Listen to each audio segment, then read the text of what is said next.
But the strike rate just on 70. It was very interesting listening to Alan Donald just now talking about the phenomenon of 77% of sides batting first win matches, day-night matches at Newlands. And it was also worth listening to Justin Kemp when Mike Hazelman spoke to him just after he'd come off the field, and he merely said, it's not over yet by a long way. We're playing Australia, and they have a huge batting lineup.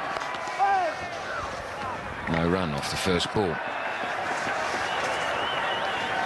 And if there is a batting lineup in the world that can take this total on, it's the Australian one.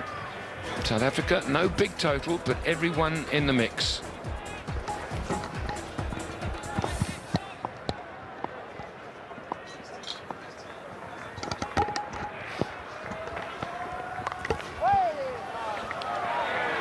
Out of the middle of the bat, first two shots, but no runners yet.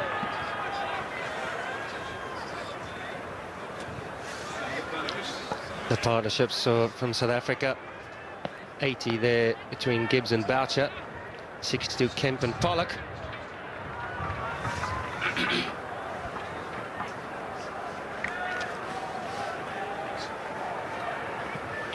Somebody too close to the sight screen for Gilchrist's liking.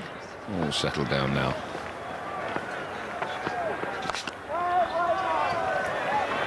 Well, great start as usual for Sean Pollock.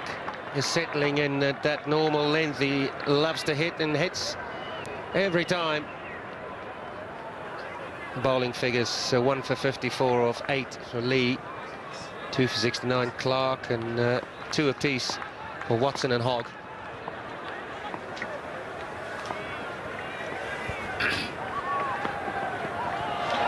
And a play and a miss. What's so remarkable about Sean Pollock, Alan, and you played an awful lot of cricket with him, is how quickly he just lands in the right place. It didn't take him an over. It takes him, well, it didn't take him more than one ball, does it? Special bowler, very special bowler, and he stood up in Australia. He really did.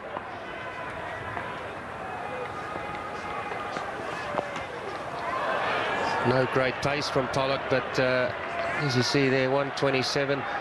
He just keeps hitting a length. He keeps bowling basic. That's what it is. Jackers often talk about just doing the basics well, and this man just does it every single time.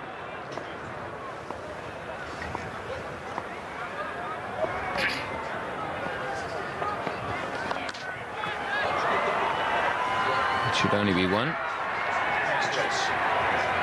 And it's one off the first over without loss.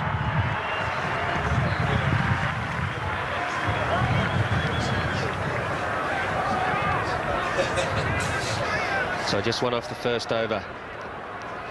Australia chasing 289. And Mackay and Tini to proceed.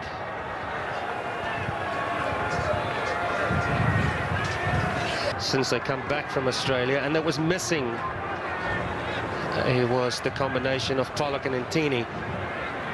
They soon at Supersport Park put the Aussies on the back foot, had them 3 down, and they struggled somewhat to recover. So it's important that that white cherry, that brand new cherry that Mackay and Tini's got there, that they get early wickets.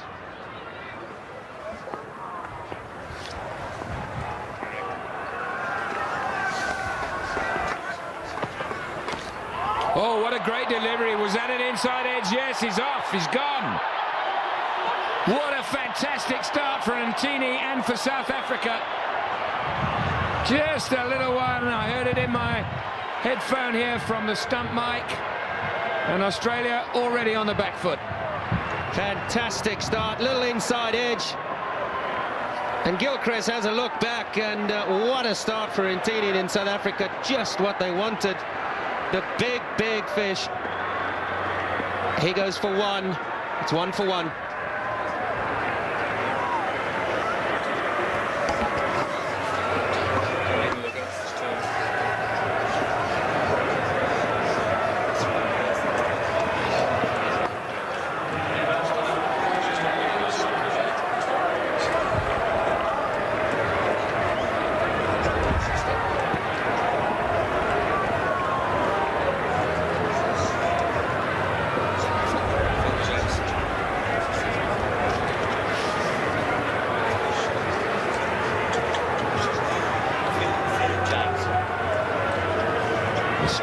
1-for-1. Phil Jakes, forgotten man of Australian cricket as far as I'm concerned anyway. Had a game, got 94, and haven't heard of him since. And he didn't even come over with the original squad.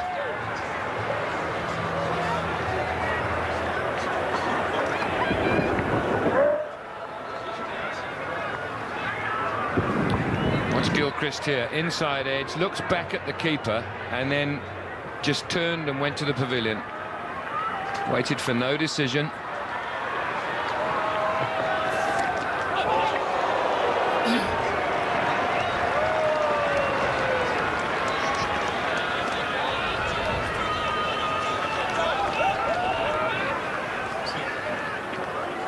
Well, here it is again. They're clearly inside edge, and Gilchrist looks back, he knows, turns his back, doesn't even look at the umpire, and he's off. That's good stuff. Interesting thing too, that was a Boucher hold-up. Now normally when Boucher's convinced the batsman's nicked it, he throws it 30 feet in the air.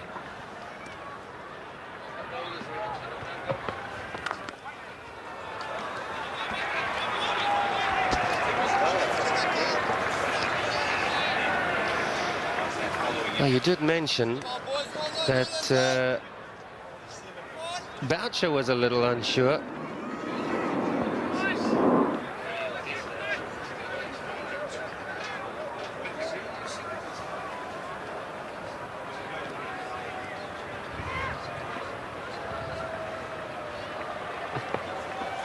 Just come back to that great line from Makai. Something that South Africa has lacked in Australia was this man's discipline and a bit of extra pace and accuracy.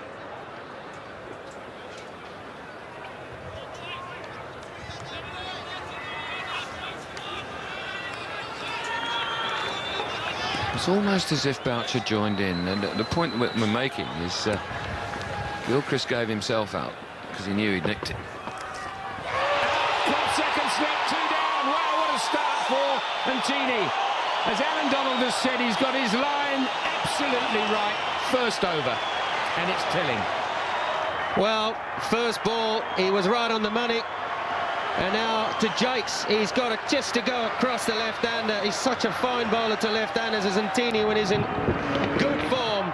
And a good catch from the man with the buckets there, Justin Kemp. Yes, I love it.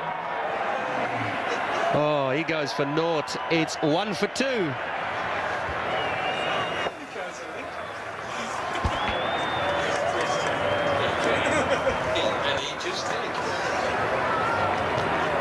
think that's wonderful.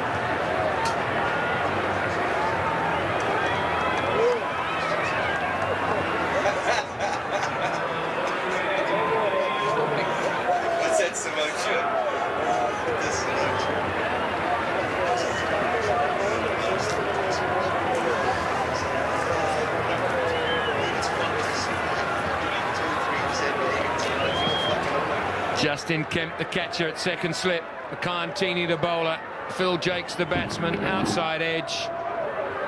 Breadbasket, straight waist high, just below waist high maybe, and big hands. And Kemp delighted. So, Damian Martin now to the crease.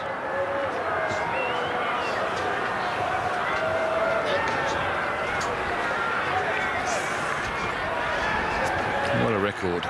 197 matches, nearly 5,000 runs.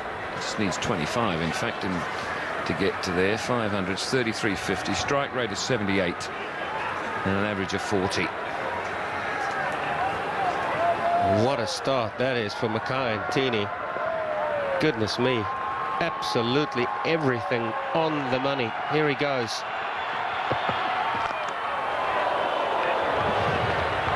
That's a good over, really good over. It's 1 for 2 after 2.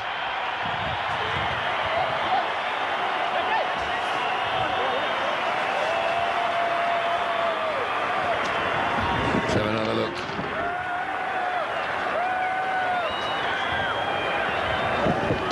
Just such a good line. Absolutely the right place.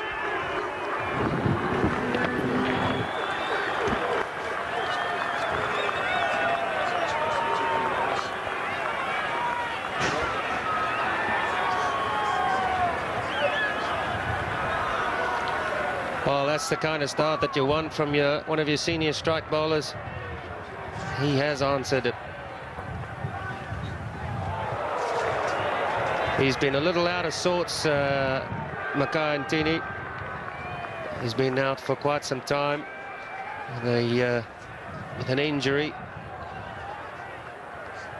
And he's really pumped at the moment, is Smith. Makai Ntini, you couldn't have asked for a better start. Everything he bowled was right there in that corridor. Simon Kadich, he's had to witness it from the non-strikers end. Already, Australia need 289 to win from 286 balls. So it's over 6-0 this early. Hard ask.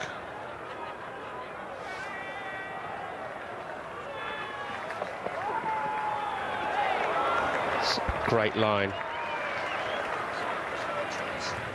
And the pressure that we've talked about earlier on, I can't reiterate it more, that South Africa has missed over such a long time when they were in Australia during the VB series, is this man's partner.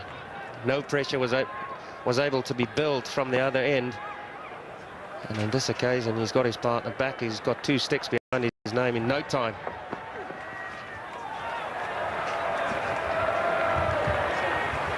Extra bounce. The new ball will carry nicely to the keeper.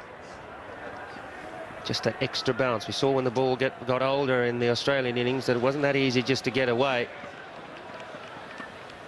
But the thing that South Africa wanted to do up front was to put Australia on the back foot by taking wickets. Oh.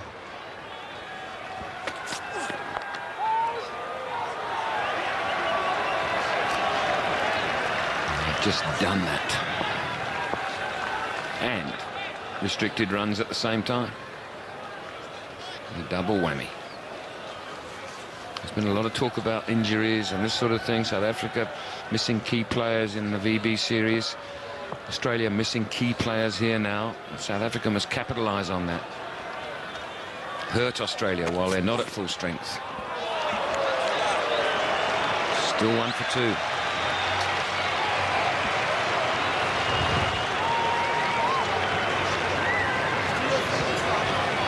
Hurt is definitely the word you're looking for. Australia goes 2 down here. You're going to see the real qualities of their fighting ability, that's for sure. Look at that. Ntini twice on that scorecard.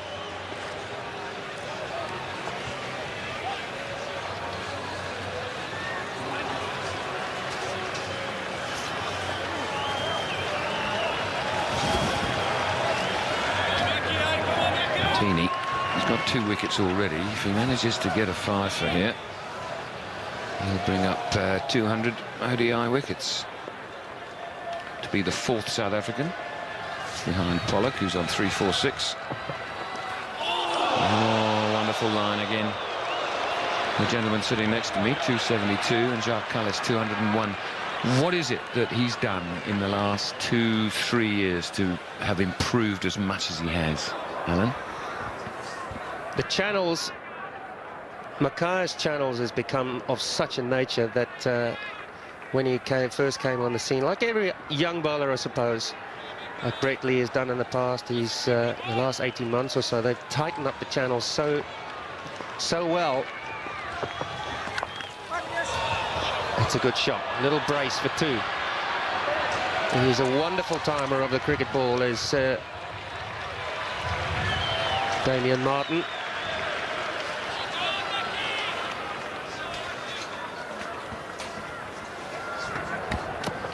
Well, these are the channels that Alan Donald's talking about, and they become successful. No reaction from the bowler there, little from the keeper when Gilchrist gave himself out. Interesting. No doubt about that one, though. It went to second slip.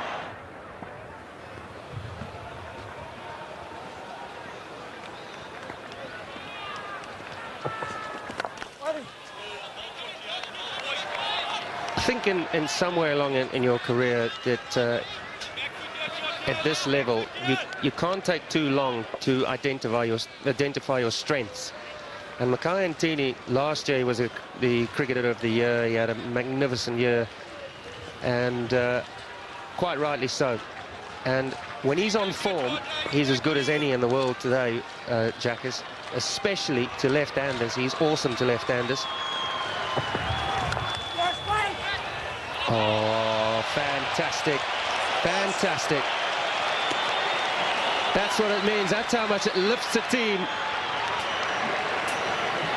2 wickets up front.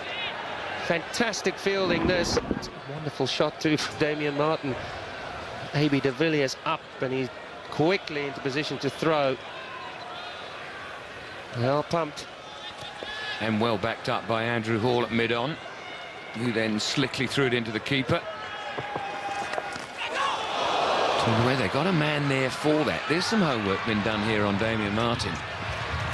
There's a man, and you couldn't call him forward short leg because he's just behind square and he's hardly that close to the bat.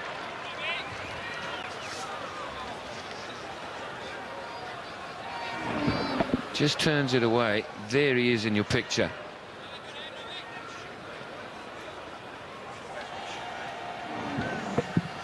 And that is just for Damien Martin, because he plays that ball off his hip beautifully, I might add. But it's worth early on. Who knows? Might knock it straight into his midriff. That's the length. It's 5 for 2. To come, Clark, Hussey, Watson, Hogg, and then Lee, whose batting's improved leaps and bounds in the last 12 months or so. But South Africa are electric out there at the moment. It's got to stay like that until the last ball's bowled, no matter what the score is. Easiest thing in the world is to have a side on the back foot and then get complacent.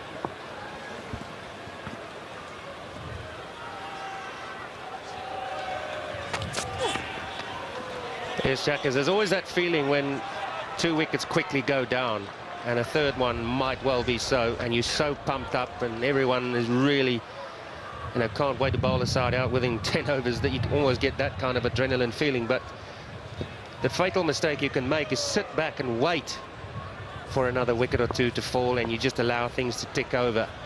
Right now, Graham Smith must have his foot firmly down. And he must keep it that way, and the intensity in the field needs to be, as you say, right up from now until the last ball is bowled.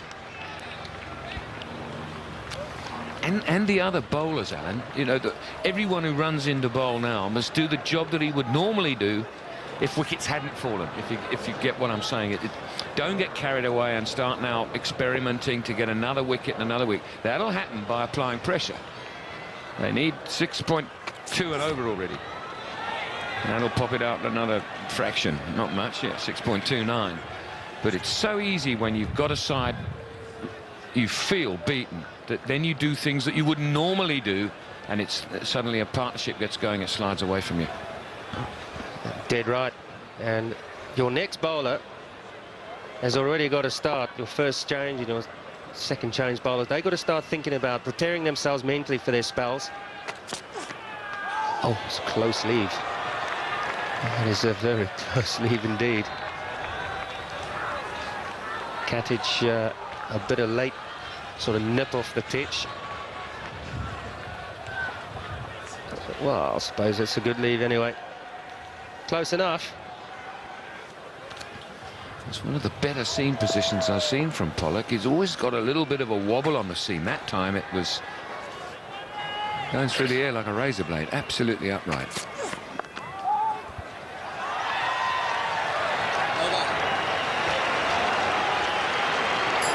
And that's the end of 5 overs, and the score's 5 for 2.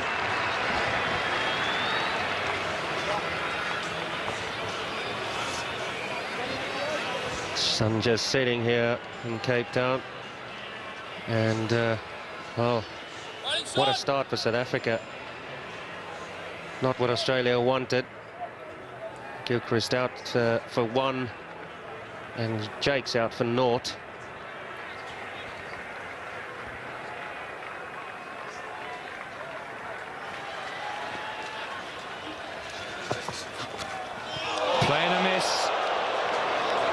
Ntini is bowling so beautifully. Well, both these bowlers are. Ntini happens to have taken the wickets. Good pace here, good carry. Well, it's the length, isn't it, to Martin? Look how far he sits back with those both feet back in the crease. No real foot movement from Damien Martin. A bit of a smile there, he knows. A bit fuller is the key area here. Hooked up in the air, there's a man under it. Is this 3 down? Yes, it is! And Ntini takes his third. Martin goes. Australia in all sorts of trouble. Did I say fuller, Jackers? Good short ball. He has got everything right, Mackay Ntini. He hasn't missed the length. He hasn't missed his areas at all. Great smile from Mickey Arthur. The South Africans are pumped up. 3 down now. It's a good bouncer. It's high, it's outside the right shoulder, and it can only go one way, and that's up. And Butta Dippenaar takes a fine catch. 3 for Mackay Ntini. Damien Martin, he goes for 4. It's 5 for 3.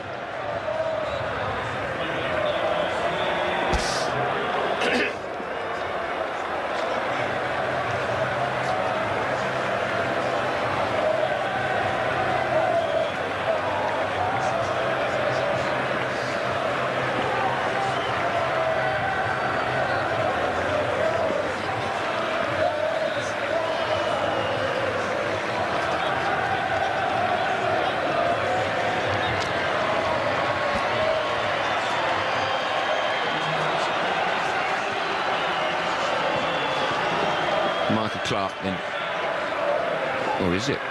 Yes, it is. Michael Clark comes to the wicket.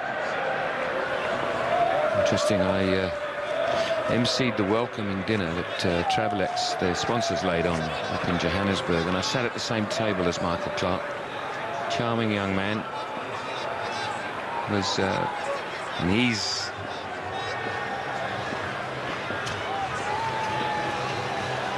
let's just have a look at that wicket again. Dippenaar takes a comfortable catch. And Ntini goes to 200 wickets in one-day internationals. After he'd taken his first 2, I thought he needed 3 more. It's actually 3 in the innings, and he got there. Just back to a chat with Michael Clark. He's in that invidious position where he's sort of lost his test place. He's all right in the one-day. He badly wants that test place back. And as you know, as we see Martin hit that down to Dippenaar again, nice and still, eyes on the ball, well done. Went in, stayed in, never looked like coming out. And he knows that even if he plays really well in the one-days, doesn't necessarily get his test place back. But now, if he got 100 here tonight, he'd do himself some good.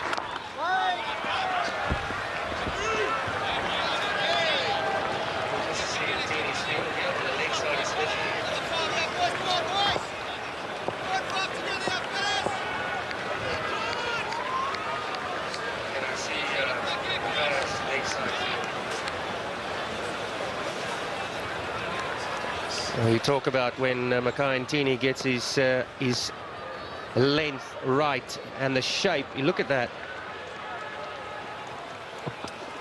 Graham Smith,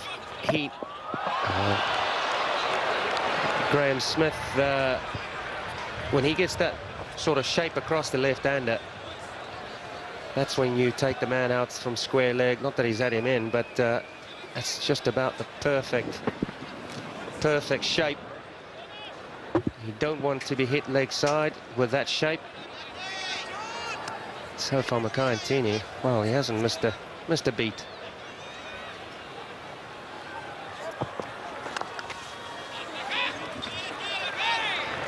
Wicket maiden, 5 for 3. It's interesting, that field that you talk about, Alan, because 7-2 field, just 2 on the onside, and I've never agreed with it because I've always felt that puts too much pressure on the bowler. He feels a bit vulnerable that side, so he then bowls too wide and offers width. But Ntini is so on song, he hasn't done that. Look at Smith getting the crowd going with him.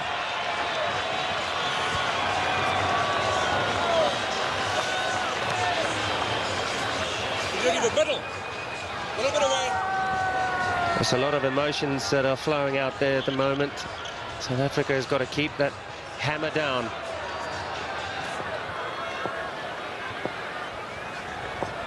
Now Pollock to a right-hander for the first time in the innings, I think.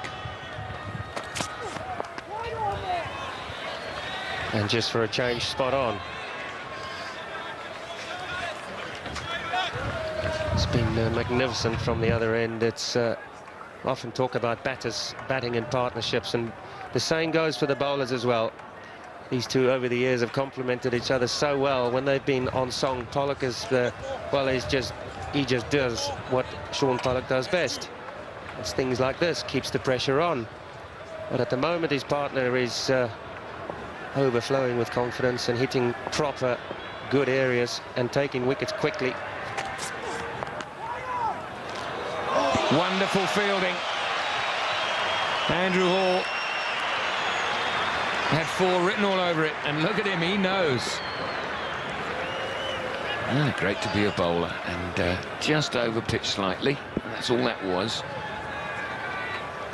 And have your fielders pull that sort of thing off for you.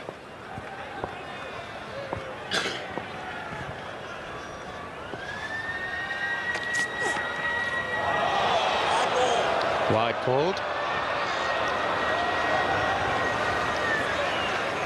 I said earlier on that everyone is in such high emotions there. You've got a side in deep trouble, 6 for 3 in the 7th over, and you are going to throw your body wherever. Just lifts the team so much.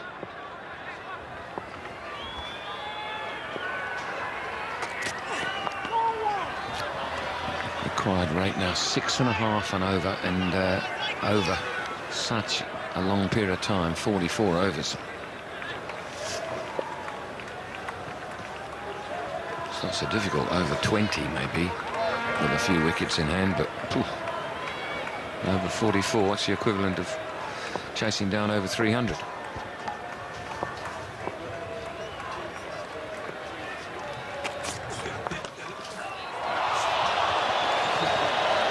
Just a little threaten.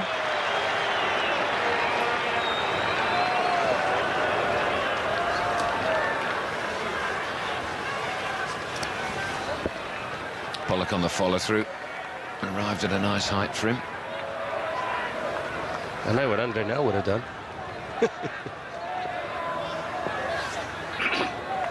Pollock takes the subtle route.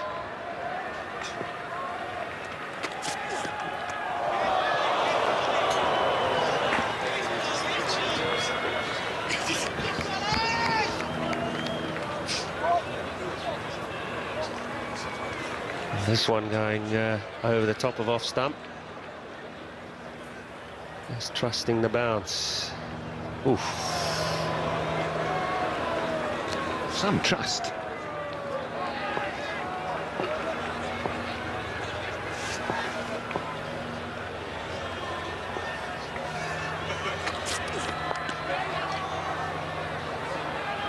This one off the last ball.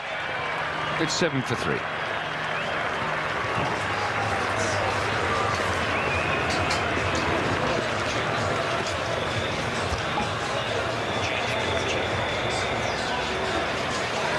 Seven overs gone, 7 for 3. South Africa in pole position, without a doubt.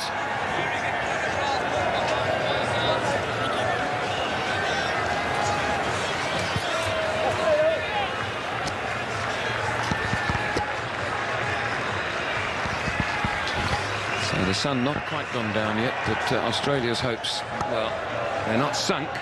But this man has made some awful dents in their batting lineup. New commentary team now. Darryl Cullinan's with Tony Greig. Thank you, Robin. Yes, he's bowled beautifully. And when you bowl away Mackay and Tini, as of course your confidence goes through the roof, your speed goes up by 5 kilometers an hour. And here's the last wicket. This is the one that went flying down to fine leg. It was a good bouncer. Perfect line, and there's the celebration. That's a team that not only thinks it's going to win, but really at the moment he's determined to do it in style.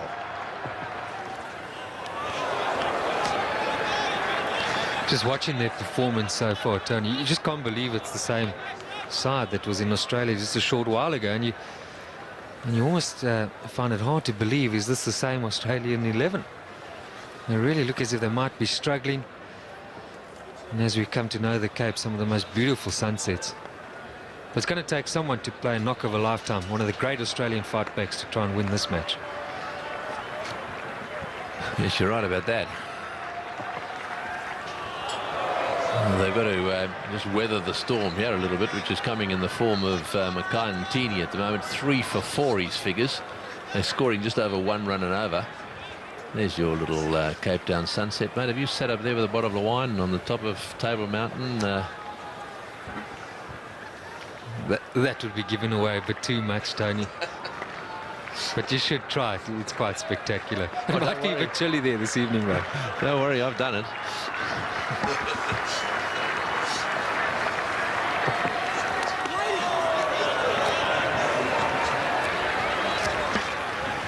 But just going along that sort of line about, you often think, well, people say, well, yes, South Africa's back at home and home ground advantage. The first one, Gilchrist, he hardly appealed, neither did Boucher. But as we come to know Gilchrist, quite happy to walk. And this was some good bowling.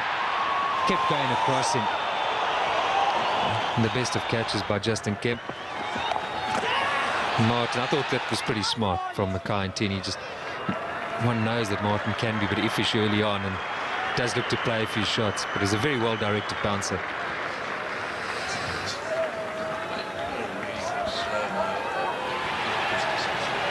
And into the wind as well. Great catch by Buddha Dipana. You really had to watch that, because often with this breeze it can play a bit of havoc with you, the ball. The question is,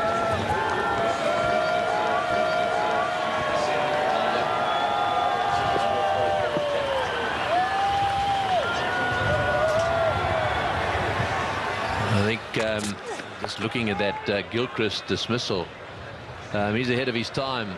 I'm absolutely convinced that players have got to start taking a bit of responsibility. There's no way this would have been given out. Hardly any appeal at all. It certainly hit the inside edge, but there was no reaction from the bowler. There was no reaction from the keeper. Close call is all he was saying behind there. A sort of half-hearted. It hit something, I think. There was no reaction from the umpire, and Gilchrist walked. We do talk a lot about how we should be using the technology and what have you, but some of us have been saying for a while that there's some responsibility on the part of the players as well. Now Gilchrist's decided that what he's going to do is that if he's out, there we are. No one really reacted. Look at Mackay and Tini not appealing. He looks around and all of a sudden sees a finger, well, no finger in the air, just realizes that he's walked. So Gilchrist adopting this attitude that we as players have got a role to play to make it a bit easier for the umpires, regardless of the situation.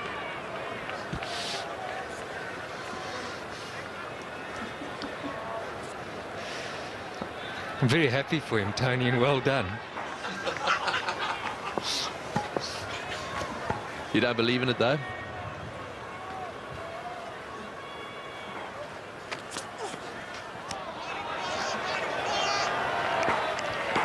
I'll take the view that there are 2 umpires out there.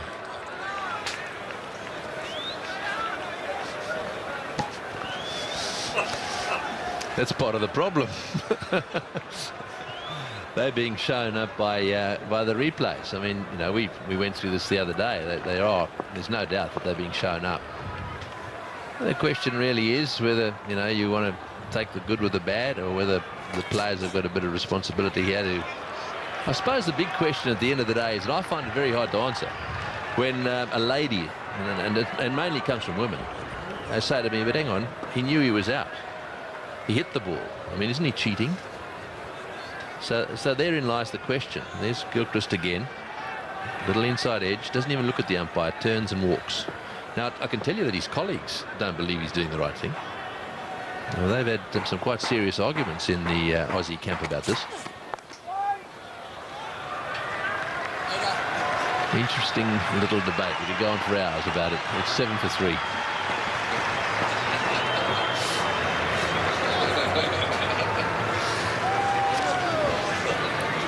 Sean Pollock, so ever brilliant this evening. Yet again, the perfect foil for Makai right now. And that's going to be a tough ask. 283 to win from only 41 overs now.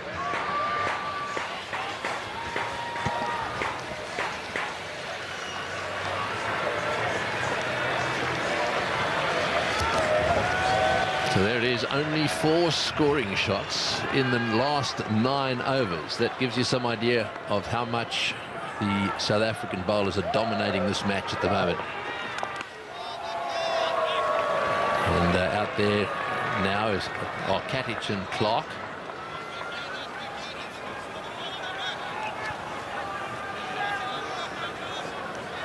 So Gibbs apparently off the ground.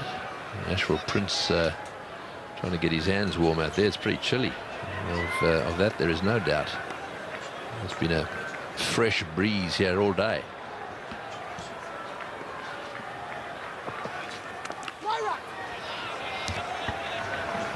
This is unrelenting stuff here from Makai. It's great to see in the way that he's just quickly got back into form. Touched rusty in that Pro 20 encounter between South Africa and Australia. But he's all heart and aggression. And hasn't he become a very, very fine bowler? He was always probably guilty of being a bit of a two-length type of bowler. What he does well now is he gets it up there. More of that in-between sort of length. That's out, that's caught behind, that's a huge nick. Short outside off stump, shortish outside off stump, going for the big booming drive on the up. The ball did seem to me just to move away a little bit. Makai-Ntini's got another one. That's 4 for 4. This is turning out to be unbelievable stuff. Have another look at it. Well, he's ripped the heart out of this top order. Australia succumbing to the relenting pressure from Makai-Ntini. And he claims another victim. Would you believe it? Australia 7 for 4. So 7 for 4 at the moment. South Africa made 289 for 7. And the Australians, well, Katic has watched all this happening. He's faced 22 balls and hasn't got a run yet. Amazing. So Hussey, who's had such a wonderful time, is now out there.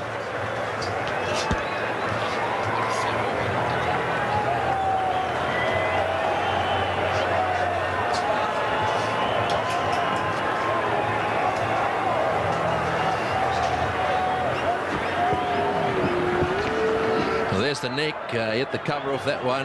There was no doubt about the reaction of the South Africans there. Boucher is in the air, throwing it up. Makai-Ntini was, well, elated about it as well. That's the end of Clark. It just seems to me that the South Africans have heard about these lights and the electricity, the Australians, correction, have heard about these electricity problems. They're trying to get these runs before it gets dark or the lights go out. 7 for 4.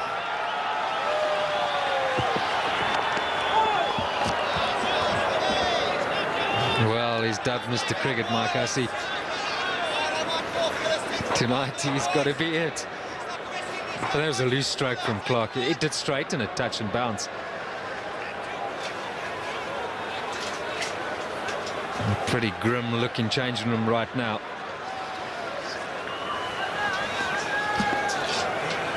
Yeah, they've closed the doors and the lights are out in that little dressing room down there. Yeah, well, just looking at this scorecard now, I mean, the required run rate is over 7 and over. So they need to score over 7 and over here with only 6 wickets in hand. And at the moment, the run rate is less than 1.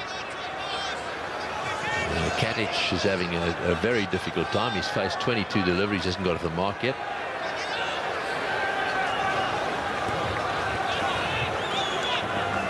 This is an incredible turnaround by the South Africans after what they went through in Australia. That's the end of another one from McCartney. Incredible figures. 5 overs, 4 maidens, 4 for 4.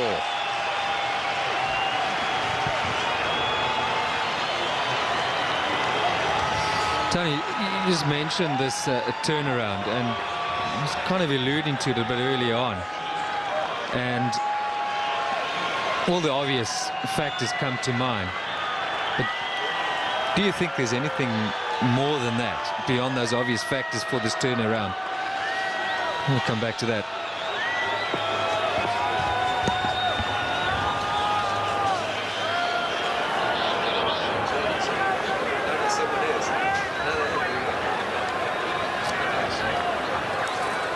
So 10 overs bowled, 7 for 4.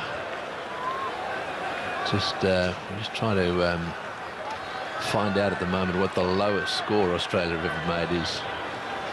It goes back to the mid-70s, 1977 in fact,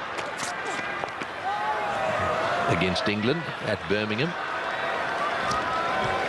Bowled out for 70. I remember it well. Can you repeat that? 7.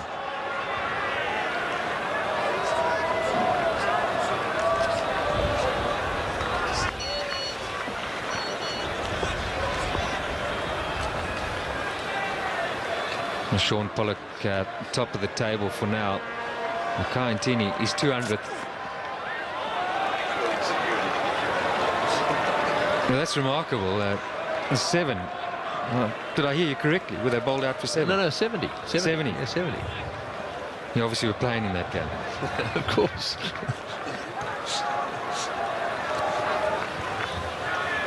Seven for 4. I've got to tell you, they're on target, yeah, to do something pretty special as well, the way things are going. The other thing that's pretty pertinent is the state of the series. Straight to the fieldsman. If they do win South Africa here, of course it'll be 2-0, and the Aussies, in order to win the series, will then have to win 3 out of 3. Correct, and we won't yet sort of suggest that the match is over. They're under a lot of pressure. The other side to it as well, with 3 in a row to win, essentially, do you risk Ponting and Simons for Sunday's match? If you're not fit today, surely you can't be fit for Sunday.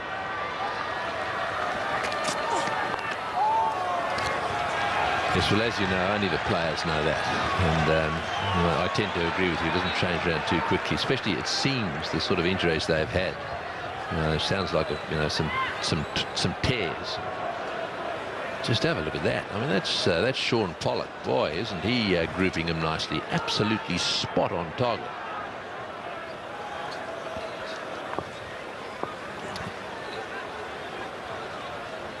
So the left-hander's there, hardly any delivery, pitching outside leg stump. And that's the advantage of working hard at bowling close to the stumps. Katic 27 deliveries now without scoring a run.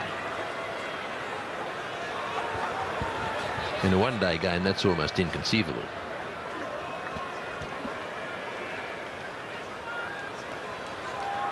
Graham Smith just keeping everybody going there. They're on top of their game. It's good to see the captain relaxed and smiling, and Gene, his boys on.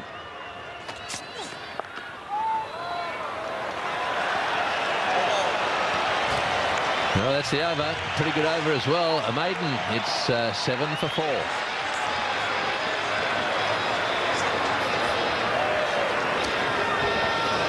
Tony, I'm going to eventually get it out of you. We talk about this turnaround. Now, all the obvious factors come to mind, that home ground advantage and all of that sort of stuff. But do you think there's anything more than that could have created this, I have to say, remarkable turnaround from a South African perspective?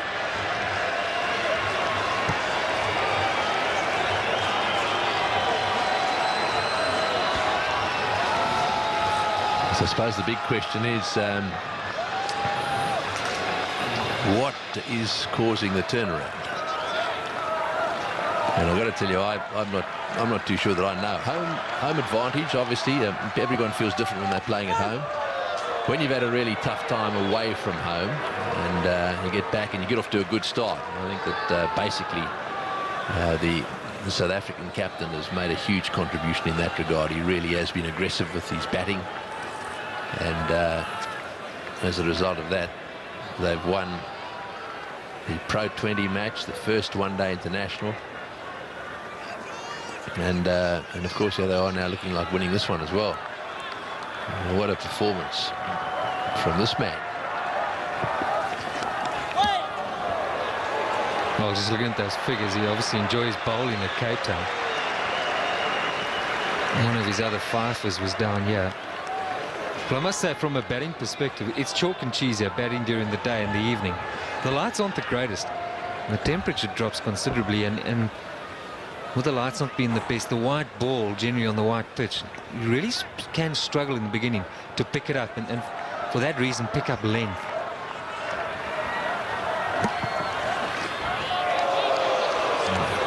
Across the left hand of this movement as well. I mean, we haven't seen any movement off the seam, and all of a sudden in the evening a little bit of movement. And I suppose if South Africa, they look like they're going to win this, they win this match, the results will go to 80% win record for the side that wins the toss and bats first. And I suppose that's a bit of a worry, in so much as you don't really ever want a situation where the toss decides the match in a cricket match anywhere.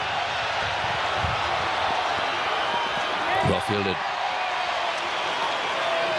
And while it's good to see South Africa doing so well, the truth of the matter is, had South Africa lost the toss, the converse would more likely than not have happened.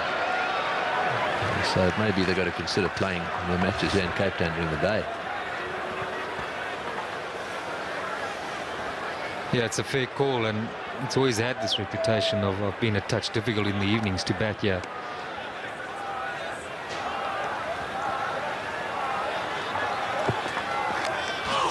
Inside edge, and you can't be out LBW if there's an inside edge. So it was a half-hearted appeal, then they've stifled their appeal because it hit the bat. Well, let's put our Australian caps on. What are they going to have to do here to try and win this match? You'd have to think at least Hussey or Kaddish as such have to bat through, get a big 100. There's still Watson to come, and a fairly good day with the ball, and Hoggs more than useful with the bat, and then obviously the dangerous Lee. Is it a tall ask? Is it wishing the impossible from their perspective? Yeah, I think there's got more chance of flying to the moon than getting these at this stage. But strange things happen in this game. It's 11 for 4.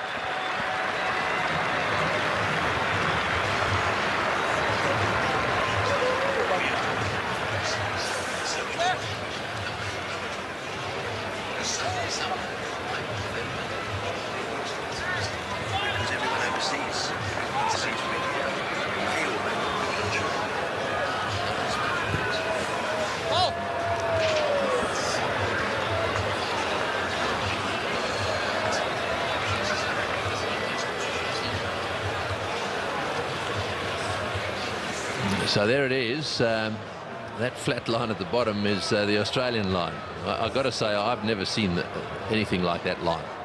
4 wickets and flat straight along the bottom. A run rate at the moment of less than 1 run and over. Into the gap, and well, he's got himself away with a boundary. He got a little nick for a single. Now he's got a 4. So Katic is, by comparison with what's gone before, starting to cut loose.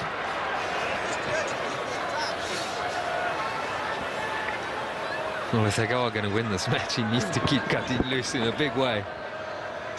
But often some of the best innings start in this sort of fashion. Very quiet, very circumspect. But boy, it's going to have to be one great innings for Australia to win here this evening.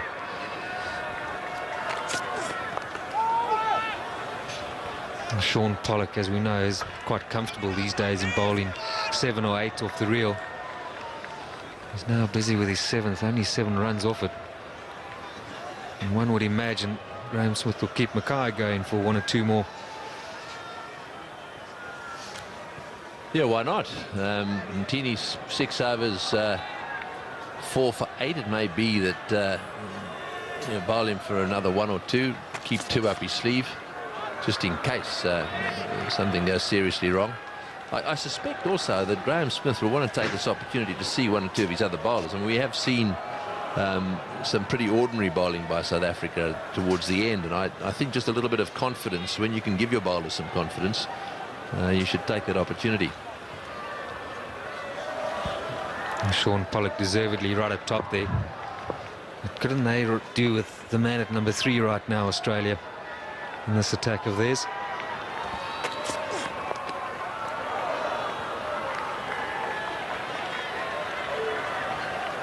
Yes, he's been a wonderful bowler over the years, Glenn McGrath for Australia, and of course he's not here because his wife is very ill. She's a very brave girl. She's got through cancer scares before today, but she's had a recurrence, and she'll be battling away, and obviously she's got the support of her man right alongside her. So Glenn McGrath won't be seen, unfortunately, down here on this tour, but his priorities understandably are elsewhere.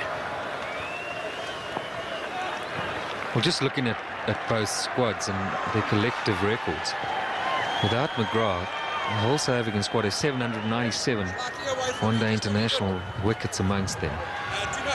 And Australia 524. Australia 31,000 odd runs with the bat, and South Africa 20,000. And from a caps perspective, experience-wise, it's even Stevens, really. 1,259 for South Africa, and 1,230 for Australia. So you can't really argue that one side is significantly more experienced than the other one. But right now, the wickets fact is very much in South Africa's favour. Should be tight. Some brilliant running.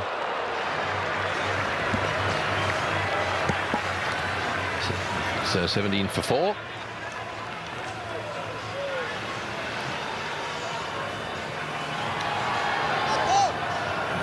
So Katic having opened the batting here, with Gilchrist is still there. That obviously wasn't really close. Comfortably home there, Hussey and Katic out there together, both of them pretty good players.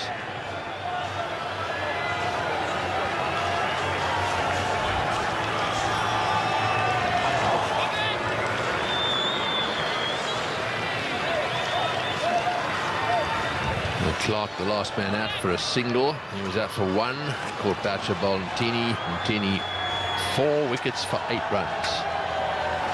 And bowling beautifully, and he is going to continue. So this is the start of his 7th. Still 2 slips in position and a short extra cover. So they've got 3 close to the wicket catches at the moment. Understandably so. 4 wickets down, only 17 on the board. It's quite interesting as well that Graham Smith hasn't really looked to overtake. You often find captains at 17 for forward, and another slip in, perhaps a gully in catching, but he's quite happy just with the 2, the man on the drive, so that I feel that Hussey may just early on attempt to take Ntini on in terms of driving on the up. It's more of a strangling sort of approach. Attacking, they realise the importance of really getting this Australian side behind the rate. Well, that's really going to be the case if they drop it short. This is well put away by Katic. Wasn't all that short, but pulled with confidence. Correction, that's Michael Hussey on strike. Yes, he plays this shot really well. He's one of the players that really has come on. He's played some great cricket in the last year. So Michael Hussey is the sort of player that this won't affect. He tends to play his natural game. And one of his preferred shots is that pull shot, which he plays so well. It can often be the case in these sort of situations. What you have to do is so clear. And often it will give you almost a sort of a confidence that goes with it. It's pointless really trying to hang about as such. You've got to look to play. I mean, you're up to almost 7.4, 7.5, and an over now required. They can often bring out the best in you. It's well bowled. It's the sort of delivery he wants to be thinking about when it gets to the end of a tight match. That delivery right up in the block hole there. You hear us talk about Yorkers. It wasn't quite there, but very close. Pretty difficult to do anything with those. Well, the series today is dedicated to that man. This match, in fact.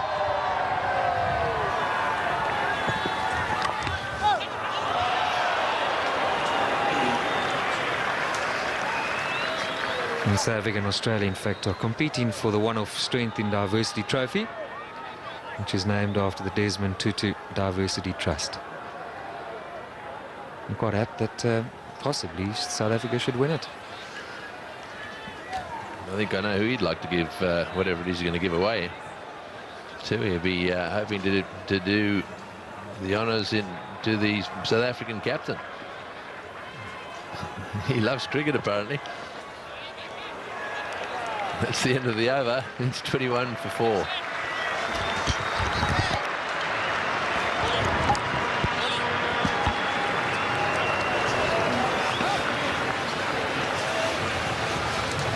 So 14 overs, 21 for 4. The required run rate 7.4.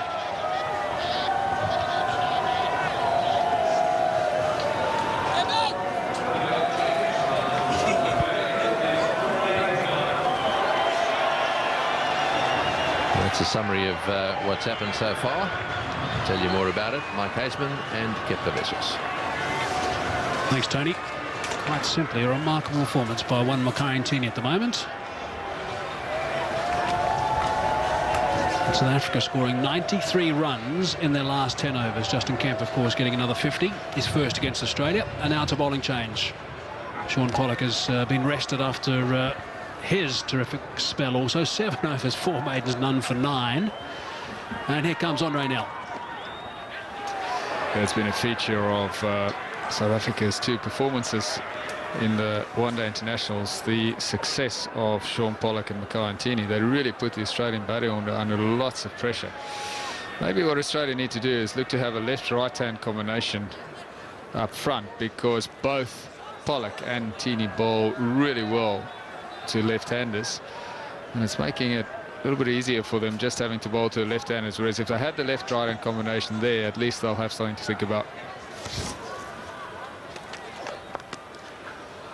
It's a good shot. Nice control from Kadic. A little bit over pitch from Andre Nel, and a boundary. Just the third 4 of the innings. Andre Nel was a little bit shaky the other day at Supersport Park as well to start with. He's been out of action for a long time, so he's a big man, and it takes him a while to get his rhythm right, to get everything organised. But towards the latter part of his spell during the first game, he bowled better. Yeah, that left-handed situation from Australia is quite remarkable. You've got 4 left-handers in the top 6, with Phil Jakes playing today. Obviously when Ponting and Simons come back. And I guess something else, Kepler, I mean, let's say Australia lose tonight, in a situation where they're 2 down with just 3 games to go. It's going to put enormous pressure on a couple of blokes who are under a fitness cloud at the moment. Absolutely, because they'll have to do something to change this. Ponting as captain, he won't be enjoying any of this, so he would be very keen to play, I'm sure. Andrew Simons as well would have to be keen to get in the action. But Australia will have to really look at their combination as far as bowling and batting is concerned. Not a hell of a lot they can do about the bowling because they don't have the resources, but they might be able to shuffle around their batting order. Smith catching in the slips. First slip, also a man just in front of point catching. Justin Kemp, who was hovering at second slip, has gone to that position.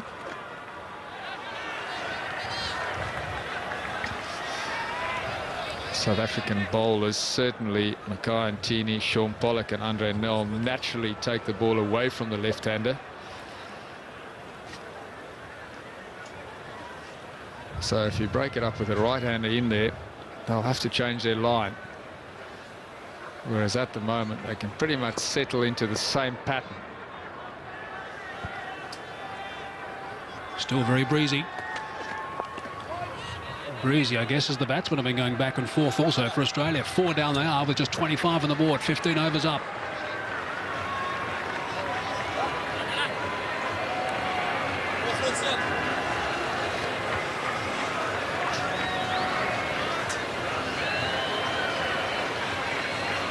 Another bowling change. Andrew Hall coming into the attack. He's going to bowl into the wind as well.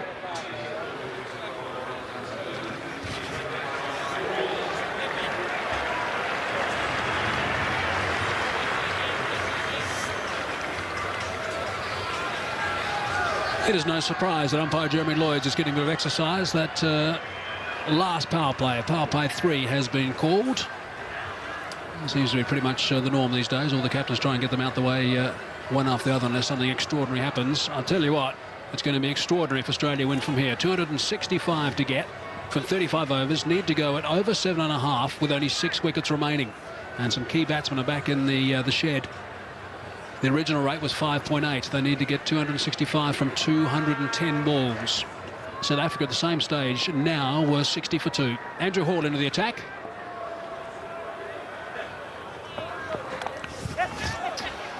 Quick single taken. Still a very strong wind here at Sahara Newlands. Andre Nel has been given the job to bowl with the breeze. Andrew Hall, we were talking earlier, and you need to entrust a couple of courageous cricketers, if you like, to bowl into this strong wind. Hall is taking on this option. That's good stuff from Hussey. That makes Mackay Tini's performance even more remarkable, that he achieved his success bowling into the wind. And after quite a spell on the sidelines with a bit of an injury. He looked rusty in that Pro 20 game at the Wanderers. Looked pretty good, actually, at Supersport Park in the first one. It's just been sensational today. It is just a remarkable story, Mackay Tini, what he has achieved.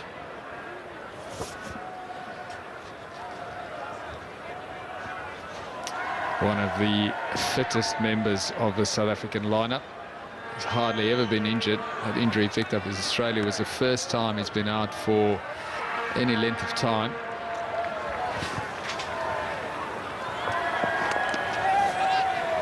Quick single again. South Africa go 2-0 up after this match. If they win here, that'll put Australia under lots of pressure to win on Sunday in Port Elizabeth to keep the series alive.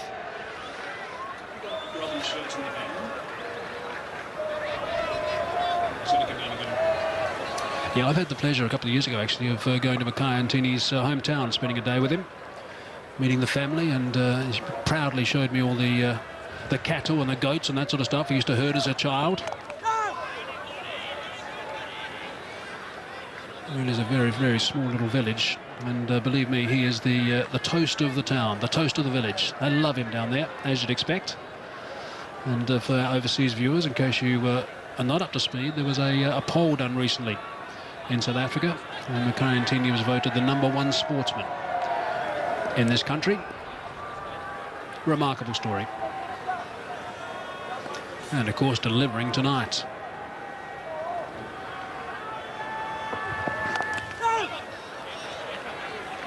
Used to live in a tiny 1-bedroom house. The whole family used to live in that little house. About 7 or 8 in the 1-bedroom. And a credit to the likes of Greg Hayes and co down at Border Cricket, who identified him. Raymond Boy also as a youngster, encouraged him, provided him with the necessary equipment as a youngster that gave him the spur, if you like, to continue and work hard at his cricket. He'll be happy with him right now, Graham Smith.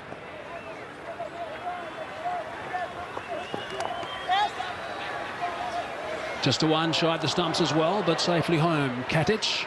Well, that's a good start from Andrew Hall. 3 from it. 28 for 4.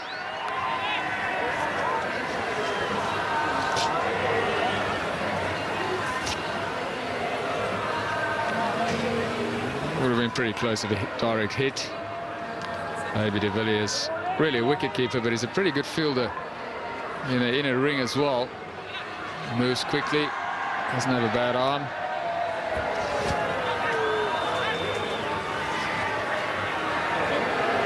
Get some further shots of Desmond Tutu. Tom has got a nice story about it. I'm not sure, but we'll try it. Beautiful night here in Cape Town. Chilly, windy, but no rain. That's the big win. After the miserable weekend of the Pro 20 game, the first one in the Highveld. Just have shots in the crowd as well.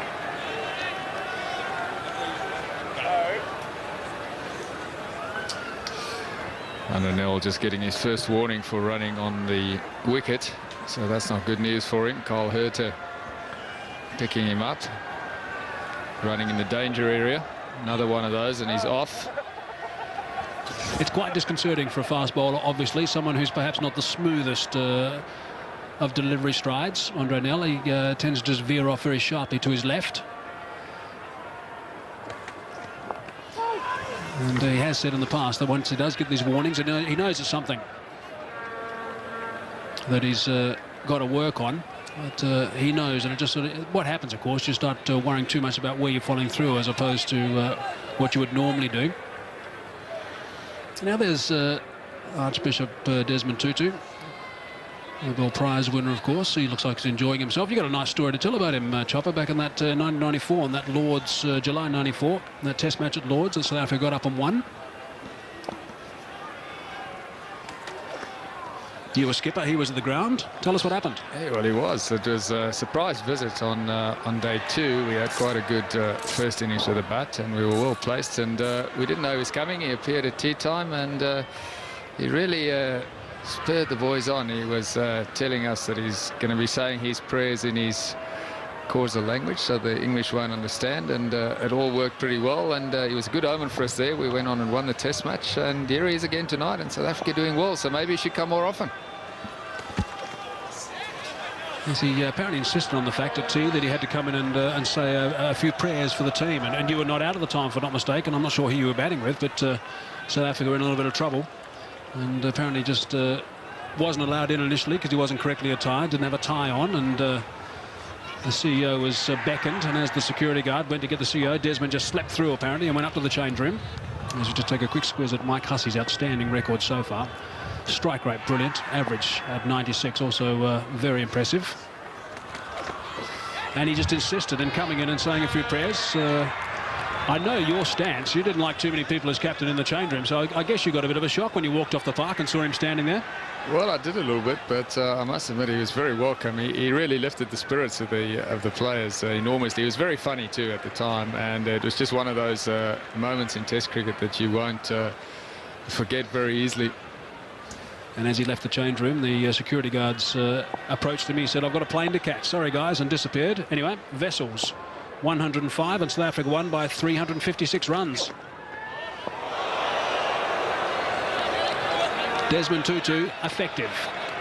28 for 4.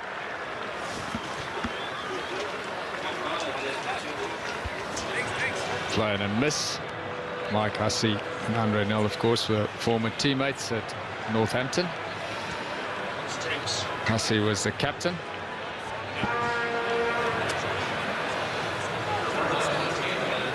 So Andre O'Neill has bowled a couple of overs, but it's been all about Mackay and Teeny so far in this innings, and Sean Pollock's done a good job as well. I hope there's coffee in those drinks. Who would have thought that Gilchrist, Jakes, Martin and Clark would all be departed back into the shed with only 7 runs on the board. There's a look at a couple of worms. The blue worm from South Africa took a nice little turn. A good start, then just dipped a little bit. Then there was a bit of reconstruction and an upward turn towards the end. But the yellow worm has been flatlining to a certain extent. Hauled again. Solid drive on the bounce to Kemp. That's why it always pays to take notice of history, what happens at a certain ground. And at Newlands, the side batting second during a day-night match is a win-loss of 70% against batting second. So it's not easy. Conditions change a fair bit. The pitch seemed to just liven up more than it does during the daytime. And it's tough for the batting side under lights.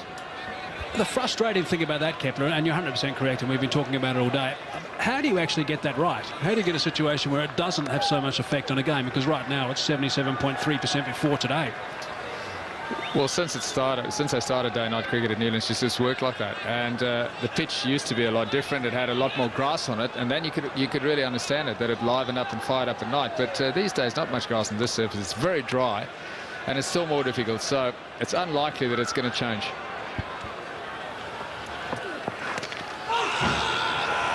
There's an optimistic shout from behind. That one pitching outside the line of leg stump from Andrew Hall. Yeah, this has got no grass. It's very barren, this one, but still there's a little bit of extra life, bit of extra zip. And of course, if you strike early, I guess the mind games start working overtime when a couple of your mates are back early, back in the pavilion.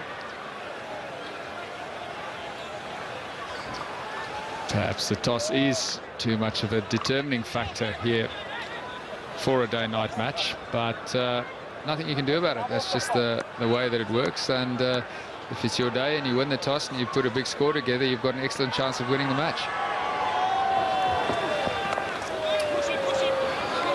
He's looking for two. He'll only get one.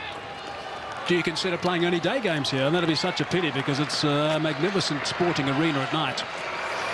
Well, I was going to suggest that, but then I'd have to agree with you. It's such a fantastic atmosphere, and you'll definitely be taking something away from the ground if you resorted to doing that. So I don't think that's realistic.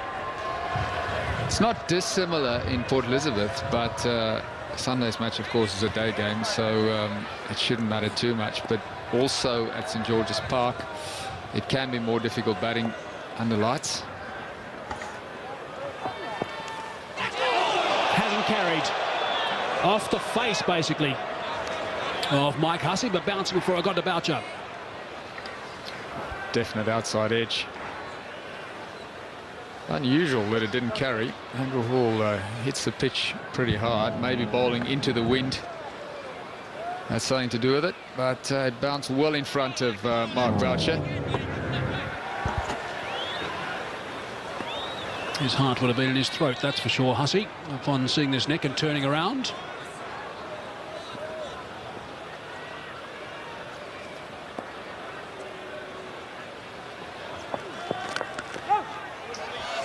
It's very determined, Mike Hussey, 29 for 4.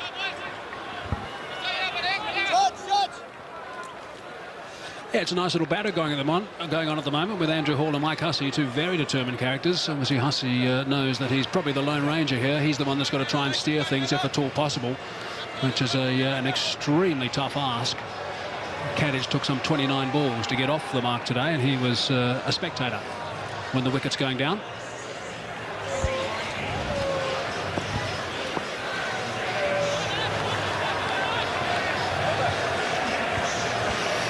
I wonder about the wisdom of leaving out some of the stronger personalities in the Australian game, like Matthew Hayden, Justin Langer. Over the top. And 4 runs. Confident stroke. That's a better shot. Some aggression from Kadich. Hit it pretty well over his head. The Australian selectors may have to rethink a little bit if they want to be a force at the World Cup. They've got Jason Gillespie they can fall back on. They've got Michael Kaspovich as well. They may have to try and twist Shane Warne's arm. Gone. AB de Villiers has taken the catch in the covers. Andre Nell just into his third over, and he's also joined the party. Simon Kadich hit the delivery before pretty well over Andre Nell's head. He tried to go over cover this time, but he got it very high up on the bat. Easy catch to AB de Villiers at cover, and the Australian woes continue. Yes, I get a situation where he realised he had to do something, Kadich, and try and turn this game around and get some momentum going, but not to be. Andre Nell shows the normal exuberant celebrations we've seen for years from him. And a dejected Michael Kadich makes his way to the pavilion as well. He goes for 16 off 48 balls, 33 for 5.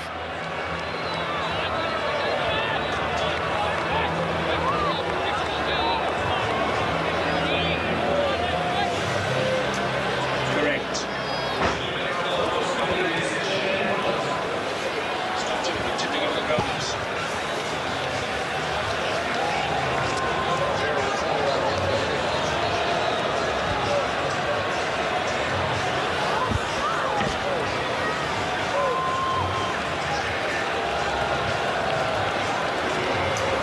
The skipper will be ecstatic. 2 balls into the 19th over. Brings Shane Watson to the crease. Certainly a lot earlier than what he would have been anticipating. Absolutely. There's no way he would have been thinking he'd be walking to the wicket at 33 for 5 after 18 overs.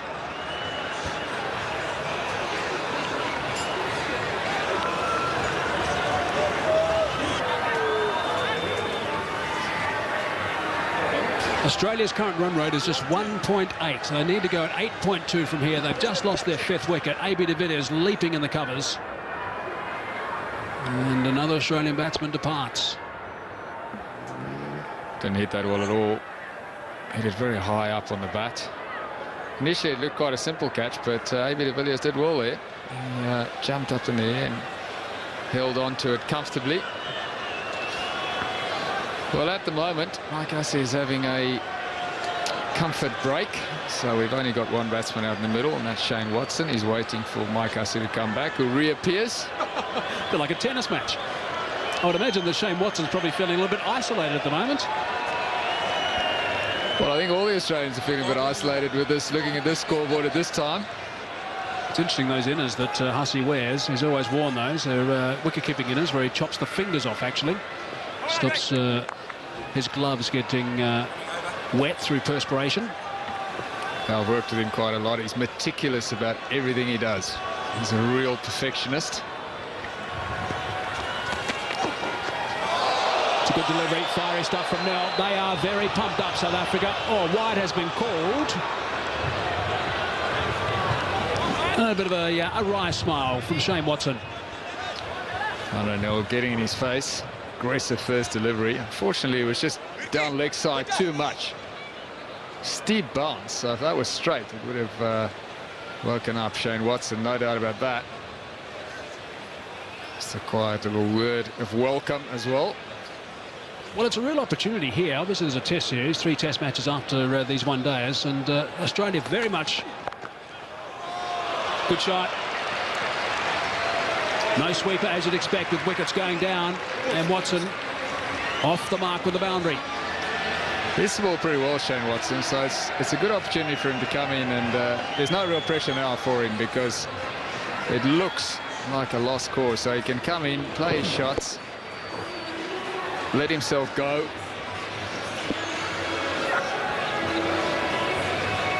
And just to continue what I was saying, Australia very much on the back foot here, and there can be a huge psychological boost for South Africa if they do continue wrapping this up. Eased on the leg side. Andrew Hall. Watson comes back for the second. And I guess, Kepler, a real chance for South Africa to show some aggression out there. They've got Andrew Hall and Andre Nell in the attack, and they're a couple of the prickly customers for South Africa. Graham Smith would be over the moon the way things have gone. Won the toss. South Africa batted well. They responded, put pressure on the Australian bowlers, and they came out and bowled and fielded quite superbly.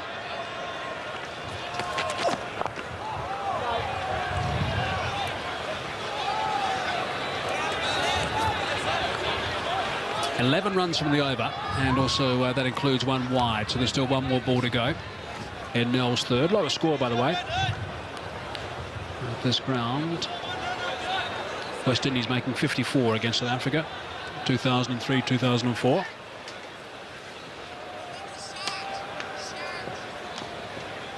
Next lowest, 107, England against Zimbabwe, 99-2000. Over. They're on the ropes, Australia, and a word or two from the big fella. Oh, 40 for 5.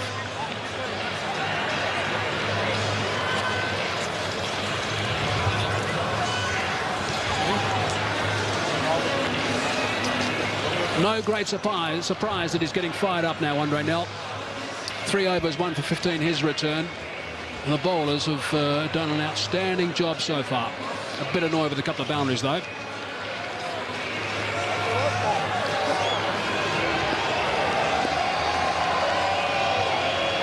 He's getting a big round of applause, Andre Nell, as he walks back towards the well-populated area at third man, with Hussey on strike. Shot was on. Mike Hussey loves that pull shot. He'd be disappointed with that. Delivery was short enough. It's maybe a bit quickly into or through the shot. It is quite a slow surface, as we said, although he did fire up a little bit tonight on the lights. But that shot was definitely on. It's one of the strengths of his attacking game.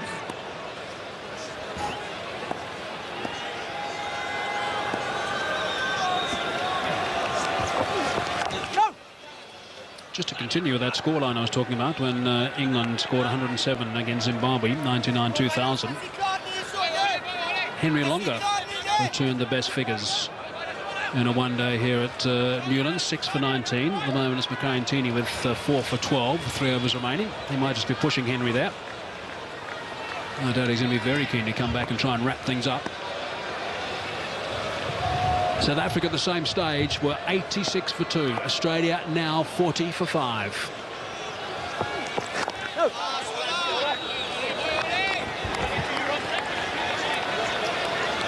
Mike Hussey, of course, is an accomplished opening batsman as well.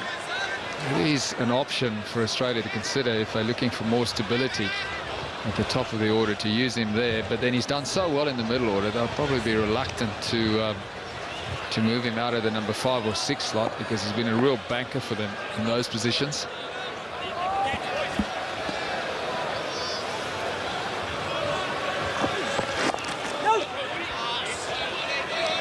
This is very good pressure from Andrew Hall. He's found his zone very quickly. 4 dot balls in this, his 3rd over.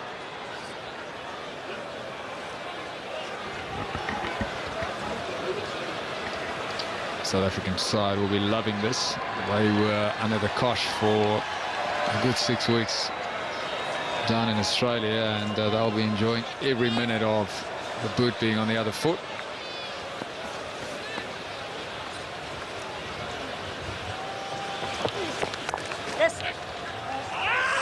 Threading the needle, Mike Hussey. Andrew Hall not happy that he got it away for a couple.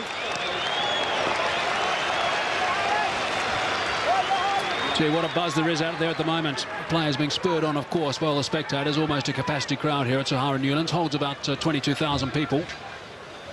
And there's lots of chat out in the middle. And the audio.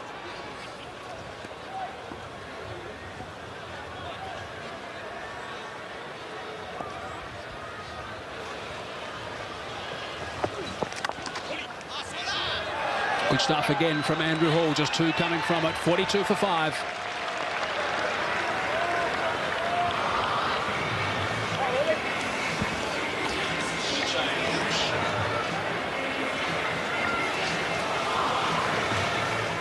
The required run rate now 8.2, so that is a very tough ask with 5 wickets down.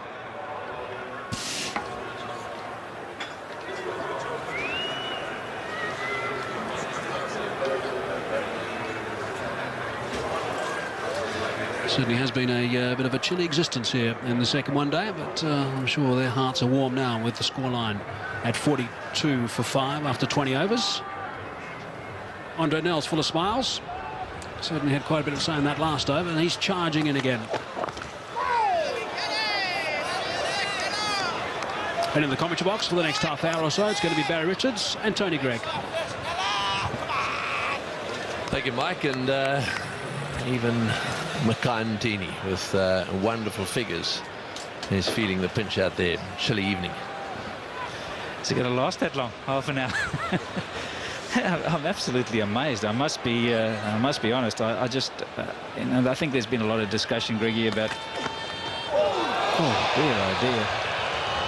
about how it's flying around and how much of an advantage it is to bat first. But I think it does illustrate the point. South Africa have no doubt been the better side today. Just see this ball from Nell, just nipping back. Watson having lots and lots of trouble. I just wonder whether they can, you know, there's been discussion, day game, longer hours, start at 3:30. Not sure what it is to make it a slightly fairer contest, because 80% is a lot of victories one way. Yes, and I think, Barry, just looking at the way the pitch is performed, during the daytime, and seeing what's happened here this evening. And I think there is a case for certainly doing something about it. What exactly that is, I think number one, I suppose you've got to look at the pitch. You know, these night matches are played all over the place, and you don't have this discrepancy. There's obviously something here that's a little bit different. They apparently have tried different pitches and it hasn't really worked.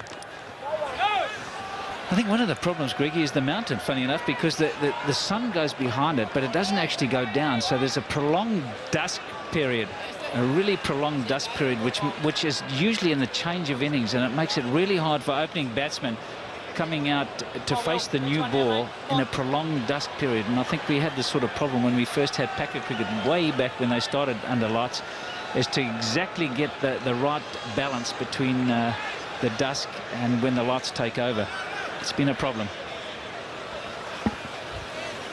Yes, it's generally been accepted it's a little bit more difficult to bat under lights, but if you've posted a decent score, of course, you've got them in the bank. So there's a little bit of evening out there. I suppose the easy answer, and it might not necessarily suit this ground, is to play the matches here on a Sunday during the day. But that seems to be a real waste when you've got these wonderful lights here. So they've got to try and fix the pitch. They've got to try and do something to the pitch. And I think he's made an effort here today. I think he's tried to dry it out, try to take the grass off. But still, there's a little bit of movement there for the bowlers by comparison with what went before. I suppose we should certainly. I don't want to judge it on one match that I've seen. I'm sure there've been, 70, nearly 80% of the matches won by sides batting first. But I'd like to see it the other way around, because let's face it, Australia haven't played very well tonight, and South Africa have played very well. 42 for 5.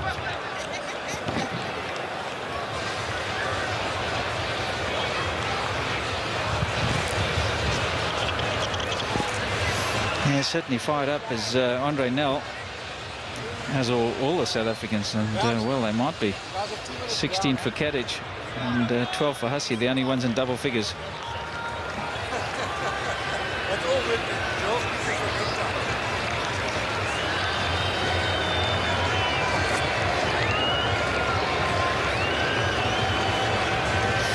Yeah, just it's something to wrestle with. It really is. Here comes Andrew Hall. There's no doubt he's made a real effort. I went out and looked at the track before the start, and it's a lot balder than normal. There's not a lot of grass around. But I just think getting the hours right is going to be, if you're going to continue playing night cricket, you've got to make sure that when you come in with a brand new white ball, that the viewing is good for the opening batsman. It might prolong the game. You might have to start at, say, 3:30 and then have a slightly longer dinner break. I know it's going to take the game longer in the evening, but it might be fairer for the players. The other one that people quite often talk about, and it comes up in situations like this, is to divide this match up into 4 innings so that you get a bit of each. In other words, 25 overs each while the sun's shining, and then 25 overs each while the lights are on. And on a ground like this, well, I suppose that would be one of the options, but that's quite a drastic move.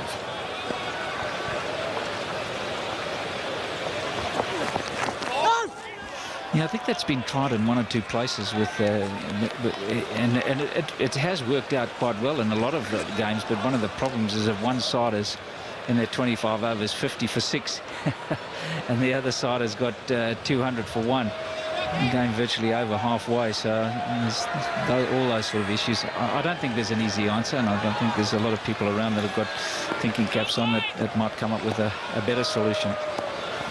It's in the surface, really.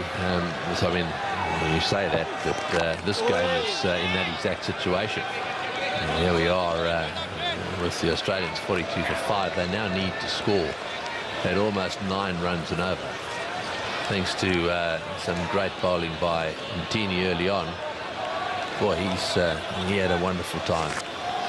Started with Gilchrist getting a faint little one that no one in the South African team seemed to be all that concerned about. He walked and they just kept rolling him over.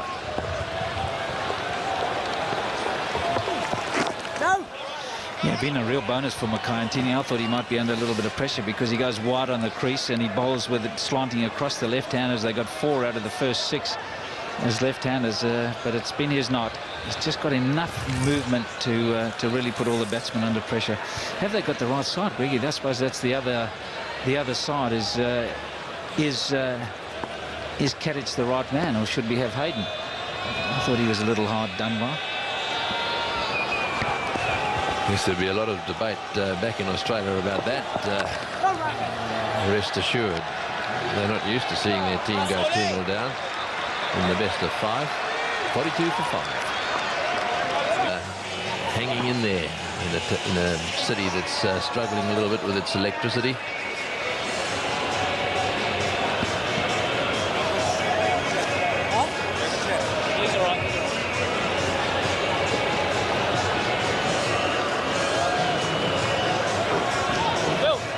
Very different ground, this one, to what it was, say, in the 70s and early 80s.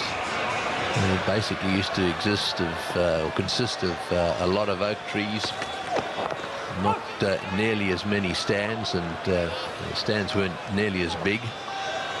Very much more of an open ground.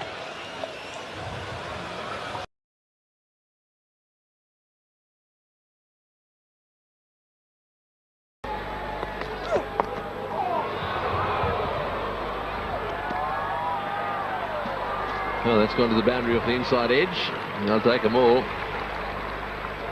There's an opportunity here for the lower order to bat through the 50 overs. Only, not even halfway yet. That's a good shot, straight down the ground. That's the sort of shot you come to associate with the Australian batsman. And I can tell you that Hussey is one of the better Australian players. He's just beginning to warm to the task now. He's got that one away for 6 straight down the ground. Good shot, this. Yeah, just a little shimmy, got to the pitch and then underneath it, didn't try and hit it too hard, used the pace of the ball. Just see the little check follow through, but he knew straight away. So did Andrew Hall, for that matter. He didn't even bother to look. He's got him. That's a great catch. He's hit that like a rocket. Short delivery, and Hussey, who loves playing that pull shot, has hit that out of the middle of the bat. It's gone like a rocket, and it was brilliantly caught.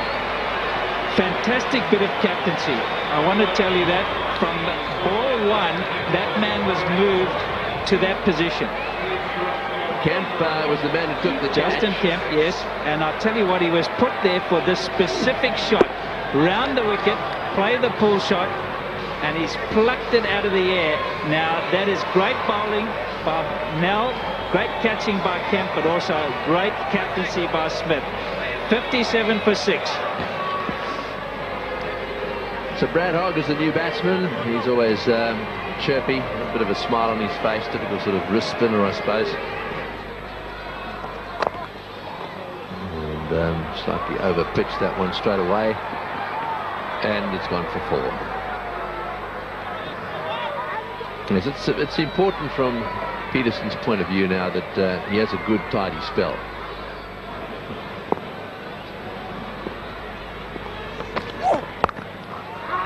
That's well played. Into the gap and races away to the boundary for 4.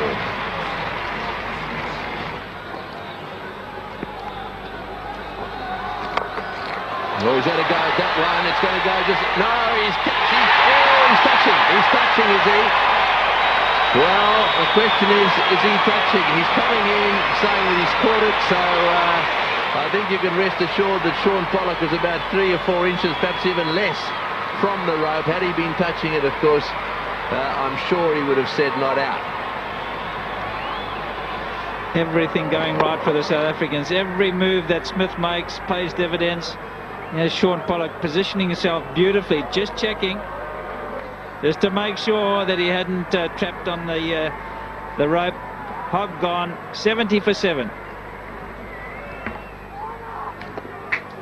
70 for 7. This is the catch again. Shaun Pollock on the boundary, and a little glance down says that I'm okay, and they all agree. This is the shot again. Comfortably taken. Boy, did he stay nice and calm. Oh, swing with the arms here, Brad Hogg. Not a lot with the wrists. And that's why he didn't get enough on it.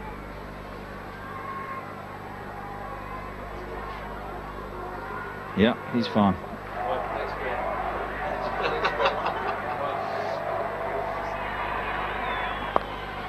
Oh, that's going down to third man. Here's another catch.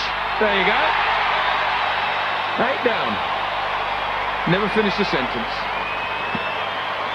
Well, I was hoping you would, Robin. You were on a roll there. It's all gone for them tonight as the match for South Africa. They've bowled well. They've been helped by 1 or 2 soft dismissals by Australia. Dippenov took Martin earlier down at fine leg. This occasion, he's a third man.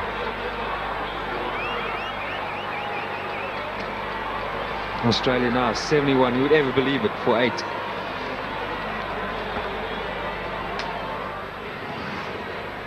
Nathan Bracken, strike rate of 100. He'll have to up that a bit.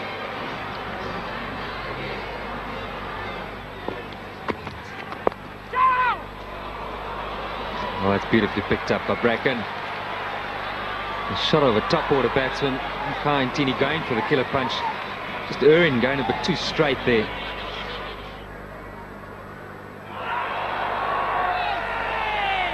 Jeremy Lloyd not interested. He looked fairly straight initially. Perhaps outside the line or going over the top.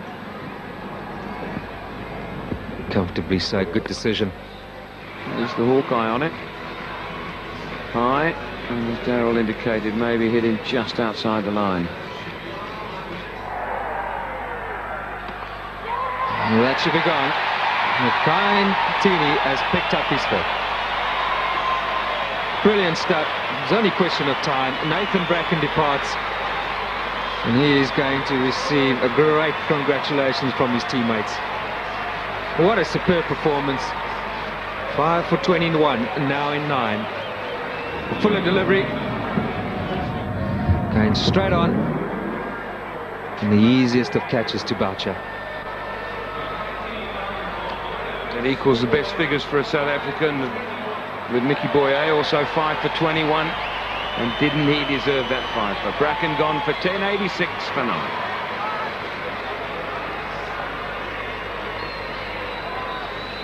The last man in, Stuart Clark. And who would ever have thought that Australia, you can only say, very good batting conditions, and 86 for 9. I'm sure they can't believe their luck either. They'll take some time to reflect on this win, and what a remarkable one it has been. You just keep wondering, how can a side be where they were in a short space of time, turn things around quite stunningly as they have done? It looked like Mackay Ntini just rolled his fingers across that one, just went straight on. You'd expect Thailand to play something like this, foot nowhere near it, having a hoik.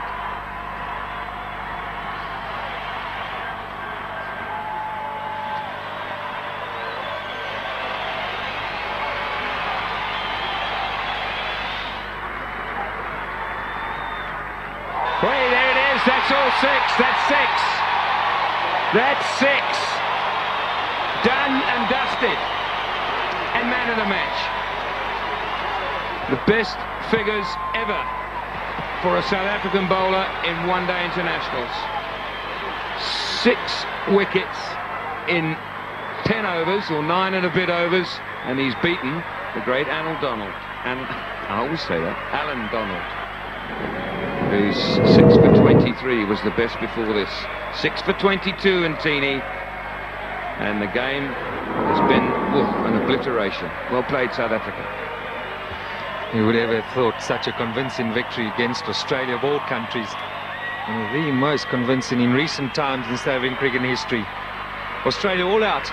Yes, you better believe it. 93. Watson hung in there for 27 or 39. And this crowd is really warm to a brilliant performance by South Africa. They deserved this victory.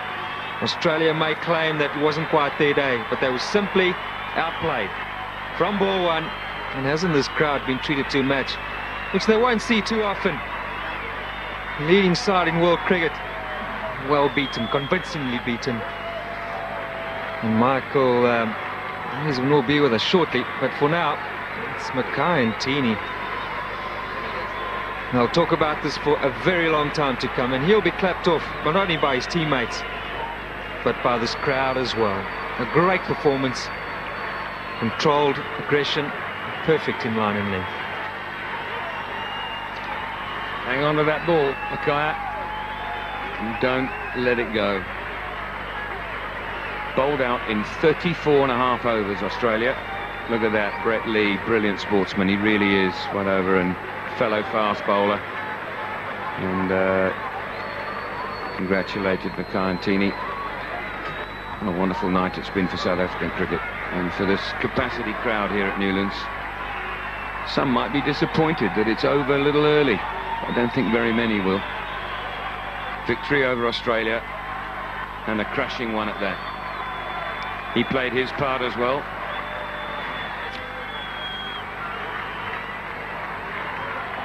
So a wonderful, wonderful victory. I wonder who Mike Haseman might be talking to. Thanks, guys. I've got Mark Bouch alongside me. Mark, I would guess you guys are absolutely delighted with this performance. Yeah, definitely. It was a great team effort. And Mackay with the new ball is just fantastic. Polly, I mean, he was batting on a 20-cent piece at one stage. And the guys with the bat, I mean, Kempy, Polly, Hirsch, all did the job tonight. Yeah, let's start with that. I mean, the batting was terrific. And yes, some of the guys got out where perhaps they should have kicked on, but it was a very good total. Yeah, I think if you have a look at the way we actually starting to play in the middle order, especially now, we'll probably had a little bit more boundaries than usual. And it's a sort of a brave approach that we want to try to take. So we're going to lose wickets at times, as long as we keep the rate up about five and a half. That's our aim and our goal. And you know, like we've got hitters like Kempy and Polly to come into death there, and both of them came off tonight, which put extra pressure on the Aussies. Tell us a bit more about Mackay and Tini. I mean, you've told me numerous times that he's at his best when he runs straight to you, follows straight towards you as a keeper.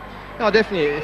If you look at sort of his bowling action, if he gets everything behind it, he gets an extra bit of pace, and he gets the ball to move a lot later, and you know, not from the arm, but a little bit more in the air. So you know, at the end of the day, Mackay's had a little bit of a break. He's worked pretty hard in his bowling.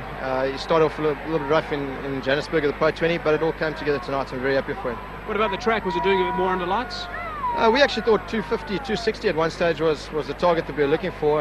You know, Kempy, Polly played extraordinary innings, as like I said. A little bit on the slow side, but you know, Newlands at night when these lights come on, thanks to the government for supplying the lights for tonight. But yeah, when the lights come on, then it always does a little bit more in the evenings. So we knew we had to capitalise on that and try to pick up a couple of wickets early on. What was the story, Mark? Was there more zip in the track, and was it seaming just enough? I think at the start of play there wasn't any lateral movement. As we saw Mackay, they got one or two to nib off the seam. Extra little bit fuller did the job tonight, and yeah, I mean, I don't know why it does that, but did it tonight. And what a nice feeling, 2-0 up now in a 5-match series. No, definitely. And Polly says that the game's going to be rained out in Durban, so we'll have to see. We're not going to play for the rain at the moment. We've got a big game on Sunday to try and close off the series, and I know the boys are really keen to try to do that. And I'm sure you're going to celebrate tonight, but you know the Australians can come back. Of course, we never underestimate them. A very good side. Missing Ponting and Simons, who probably will be back on Sunday. So we're taking nothing for granted. We're going to go out there like we came out here today and really try and pull off a good win again. Okay, Mark, well done. Thanks for your time. Thank you very much, Hazy. Okay, Mark Bouch, of course, a very important part of the South African side these days, and he is delighted. Runs.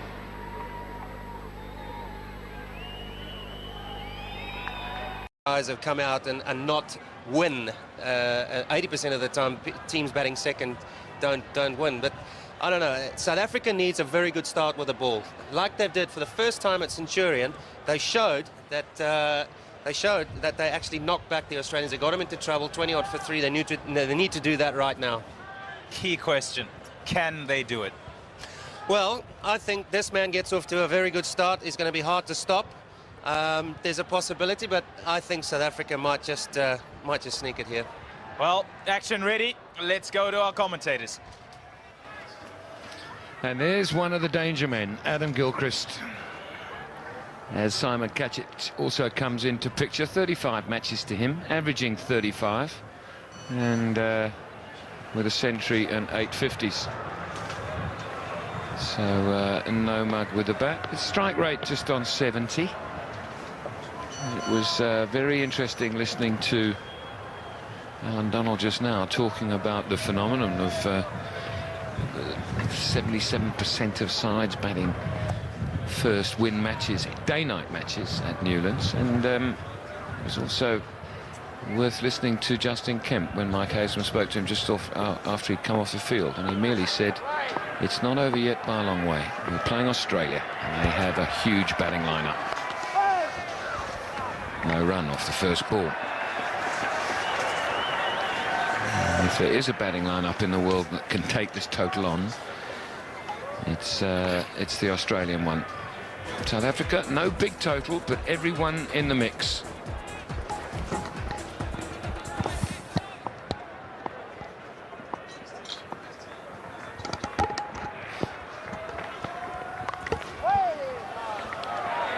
Out of the middle of the bat, the first two shots, but no runners yet.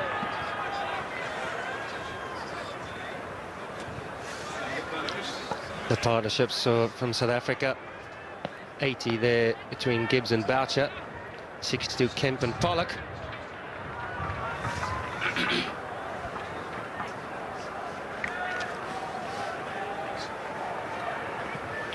Somebody too close to the sight screen for Gilchrist's liking.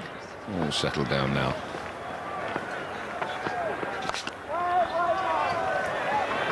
Well, great start as usual for Sean Pollock. He's settling in at that normal length. He loves to hit and hits every time. The bowling figures, 1 for 54 off 8 for Lee, 2 for 69 Clark, and 2 apiece for Watson and Hogg.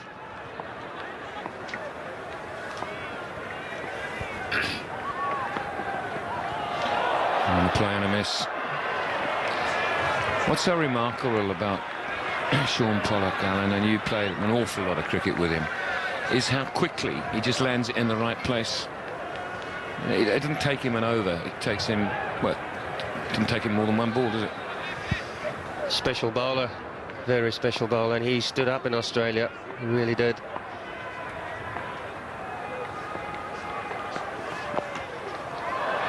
No great pace from Pollock, but as you see there, 127. He just keeps hitting a length. He keeps bowling basic. That's what it is. Jackers often talk about just doing the basics well, and this man just does it every single time.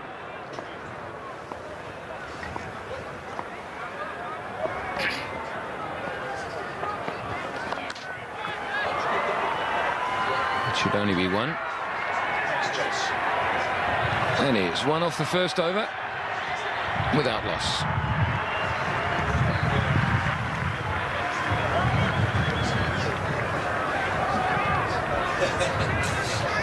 So just one off the first over. Australia chasing 289. And Mackay and Tini to proceed.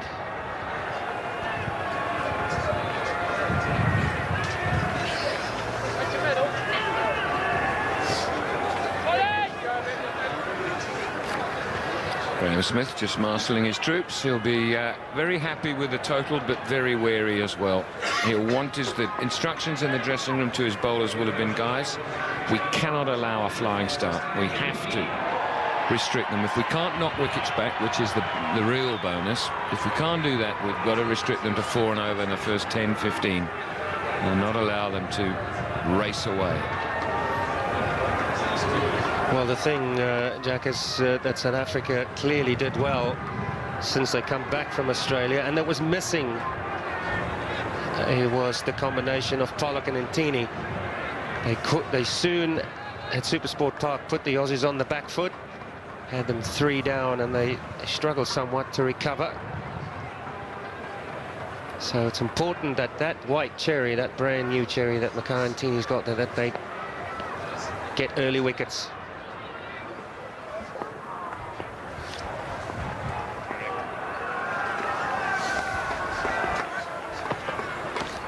Oh, what a great delivery. Was that an inside edge? Yes, he's off. He's gone. What a fantastic start for Ntini and for South Africa. Just a little one. I heard it in my headphone here from the stump mic. And Australia already on the back foot. Fantastic start, little inside edge. And Gilchrist has a look back, and what a start for Intini in South Africa. Just what they wanted. The big, big fish. He goes for one. It's 1 for 1.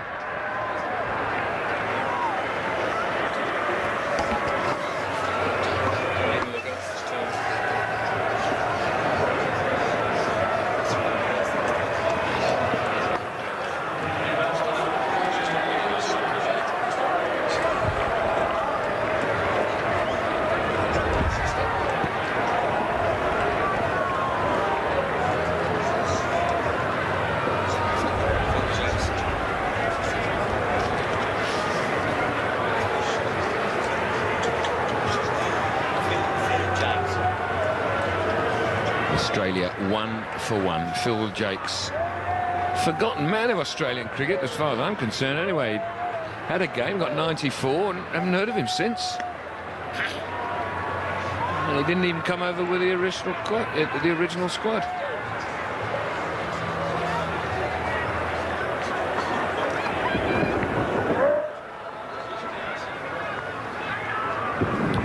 Watch Gilchrist here, inside edge, looks back at the keeper and then just turned and went to the pavilion. Waited for no decision.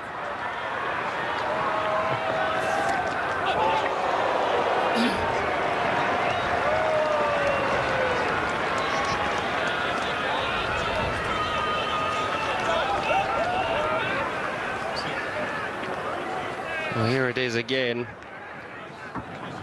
Clearly inside edge, and Gilchrist looks back, he knows, turns his back, doesn't even look at the umpire, and he's off.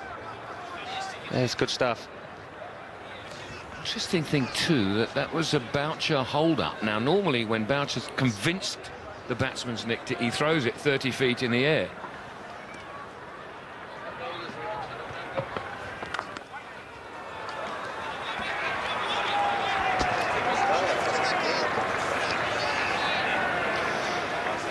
Well, you did mention that Boucher was a little unsure.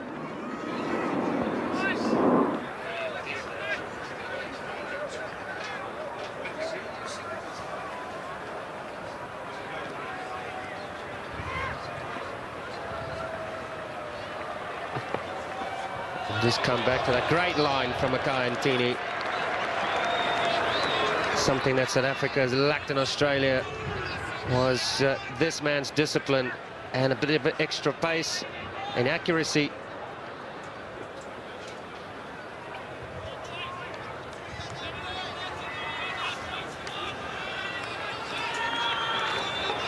It's almost as if Boucher joined in, and the point that we're making is Gilchrist gave himself out because he knew he'd nicked it.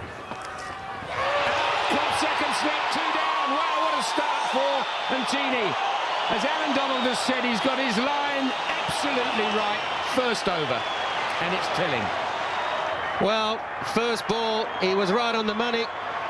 And now to Jakes, he's got it just to go across the left-hander. He's such a fine bowler to left-handers as Intini when he's in good form. And a good catch from the man with the buckets there, Justin Kent. Yes, I love it. Oh, he goes for naught. It's 1 for 2. I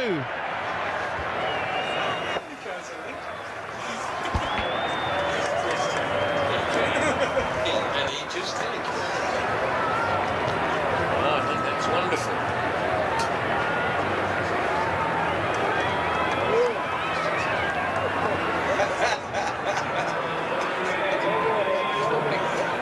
That's the motion.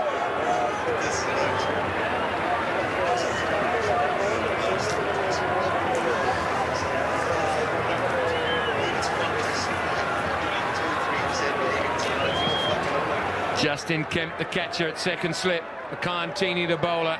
Phil Jakes, the batsman, outside edge. Breadbasket, straight waist high, just below waist high maybe, and big hands. And Kemp delighted. So, Damian Martin now to the crease.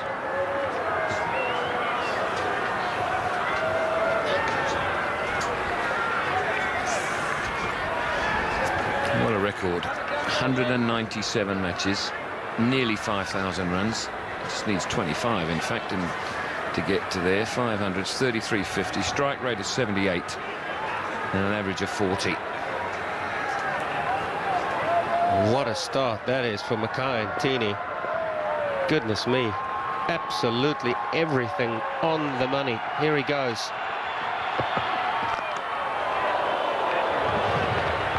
That's a good over. Really good over. It's 1 for 2 after 2.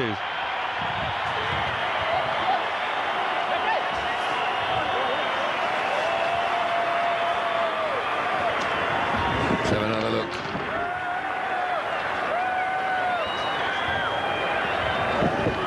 Just such a good line. Absolutely the right place.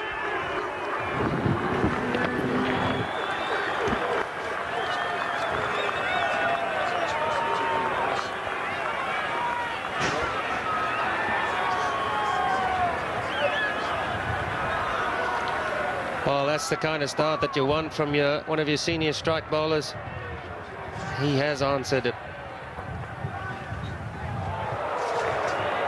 He's been a little out of sorts, Mackay-Ntini. He's been out for quite some time with an injury. And he's really pumped at the moment, is Smith. Mackay-Ntini, you couldn't have asked for a better start. Everything he bowled was right there in that corridor. Simon Kadich, he's had to witness it from the non-strikers end.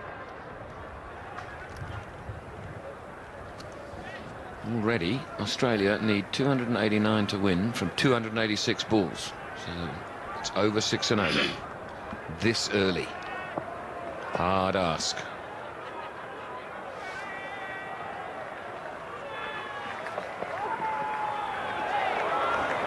Great line. And the pressure that we've talked about earlier on, I can't reiterate it more, that South Africa has missed over such a long time when they were in Australia during the VB series, is this man's partner. No pressure was able to be built from the other end. And on this occasion, he's got his partner back. He's got 2 sticks behind his name in no time.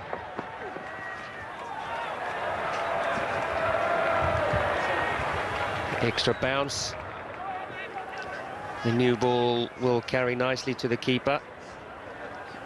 Just that extra bounce. We saw when the ball got older in the Australian innings that it wasn't that easy just to get away. But the thing that South Africa wanted to do up front was to put Australia on the back foot by taking wickets. Oh.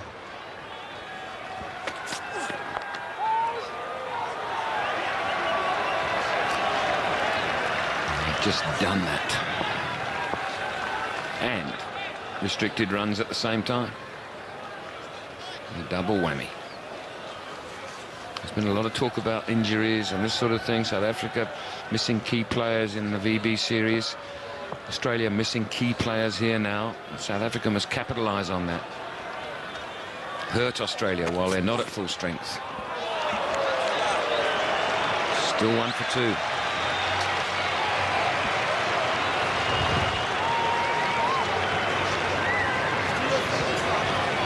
Hurt is definitely the word you're looking for. Australia goes 2 down here.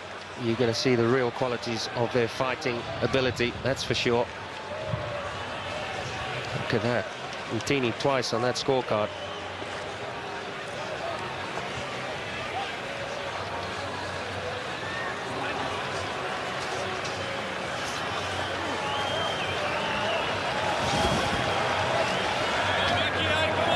Ntini, he's got 2 wickets already. If he manages to get a 5 for here, he'll bring up 200 ODI wickets. To be the 4th South African, behind Pollock, who's on 346. Oh, wonderful line again. The gentleman sitting next to me, 272, and Jacques Kallis, 201. What is it that he's done in the last 2-3 years to have improved as much as he has, Alan? The channels, Mackay's channels has become of such a nature that when he first came on the scene, like every young bowler, I suppose, like Brett Lee has done in the past. He's the last 18 months or so, they've tightened up the channels so well. That's a good shot. Little brace for 2. He's a wonderful timer of the cricket ball, is Damien Martin.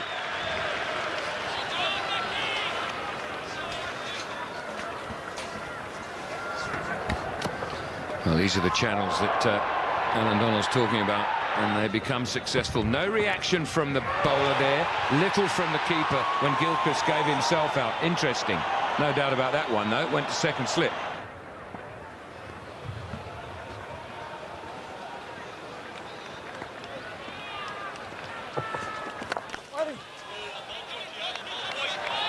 I think in somewhere along in your career that at this level you can't take too long to identify your strengths. And Mackay-Ntini last year was the cricketer of the year. He had a magnificent year, and quite rightly so.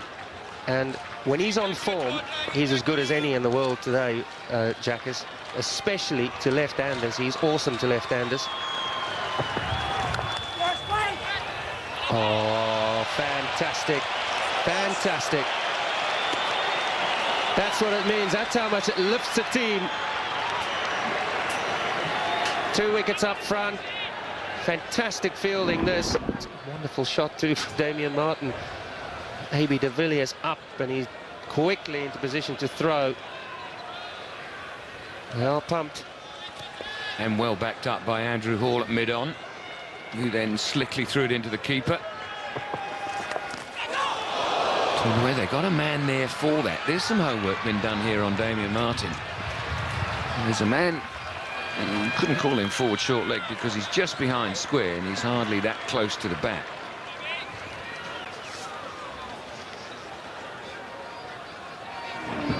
Just turns it away. There he is in your picture.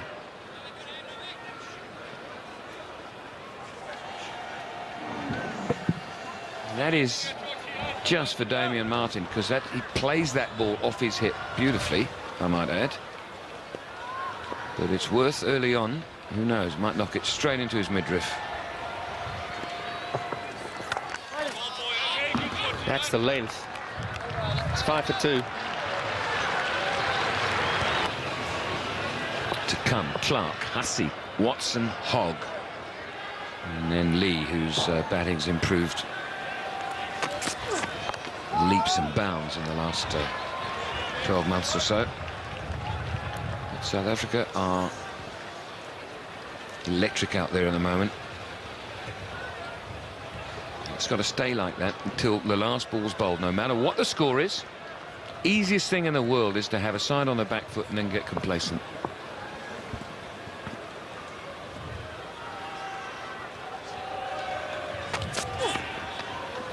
Yes, Jackers, there's always that feeling when 2 wickets quickly go down, and a third one might well be so, and you're so pumped up and everyone is really, can't wait to bowl a side out within 10 overs, that you can always get that kind of adrenaline feeling. But the fatal mistake you can make is sit back and wait for another wicket or 2 to fall, and you just allow things to tick over.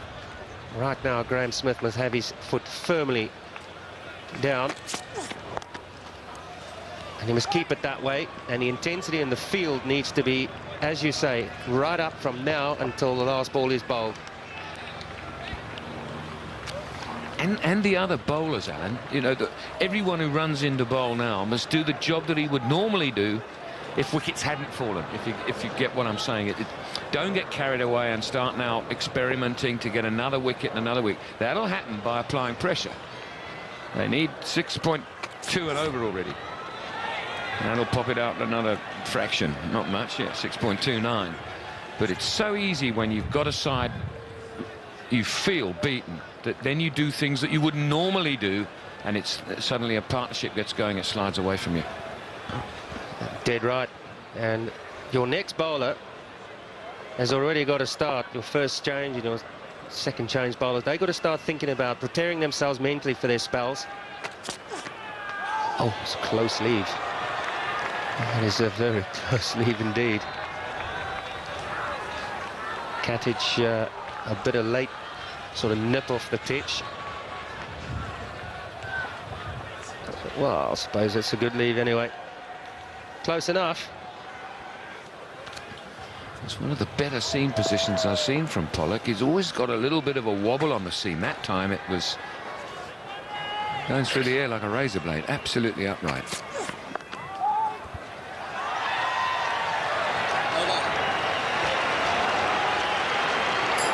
And it's the end of 5 overs and the score's 5-2.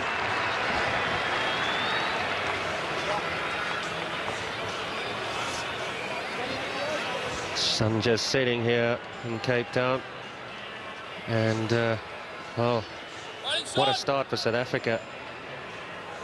Not what Australia wanted. Gilchrist out for 1 and Jake's out for 0.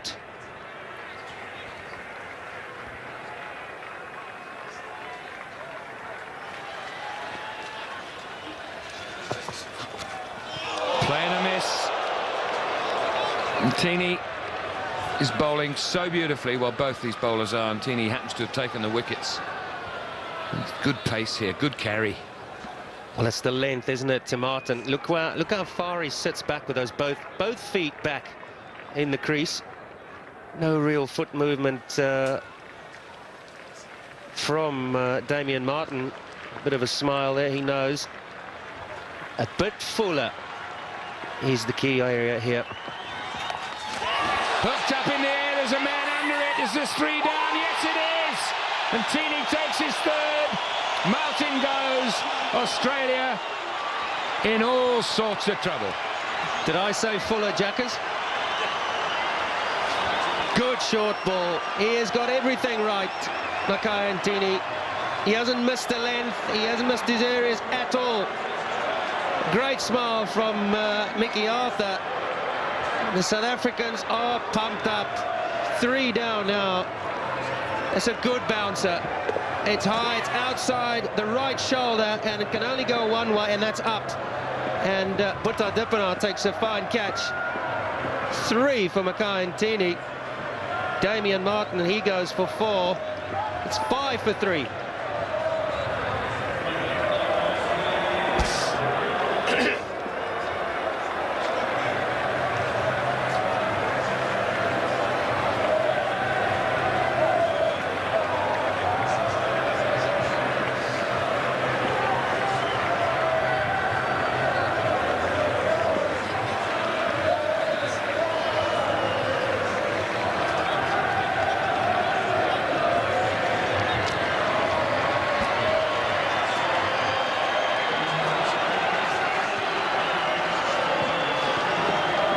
Clark then, or is it? Yes, it is. Michael Clark comes to the wicket. Interesting, I emceed the welcoming dinner that Travelex, their sponsors, laid on up in Johannesburg, and I sat at the same table as Michael Clark. Charming young man.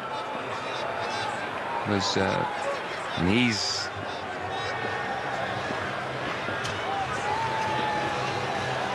let's just have a look at that wicket again. Dippenaar takes a comfortable catch. And Ntini goes to 200 wickets in one-day internationals. After he'd taken his first 2, I thought he needed 3 more. It's actually 3 in the innings, and he got there. Just back to a chat with Michael Clark. He's in that invidious position where he's sort of lost his test place. He's all right in the one-dayers. He badly wants that test place back. And as you know, as we see Martin hit that down to Dippenaar again, nice and still, eyes on the ball, well done. Went in, stayed in, never looked like coming out. And he knows that even if he plays really well in the one-days, doesn't necessarily get his test place back. And now, if he got 100 here tonight, he'd do himself some good.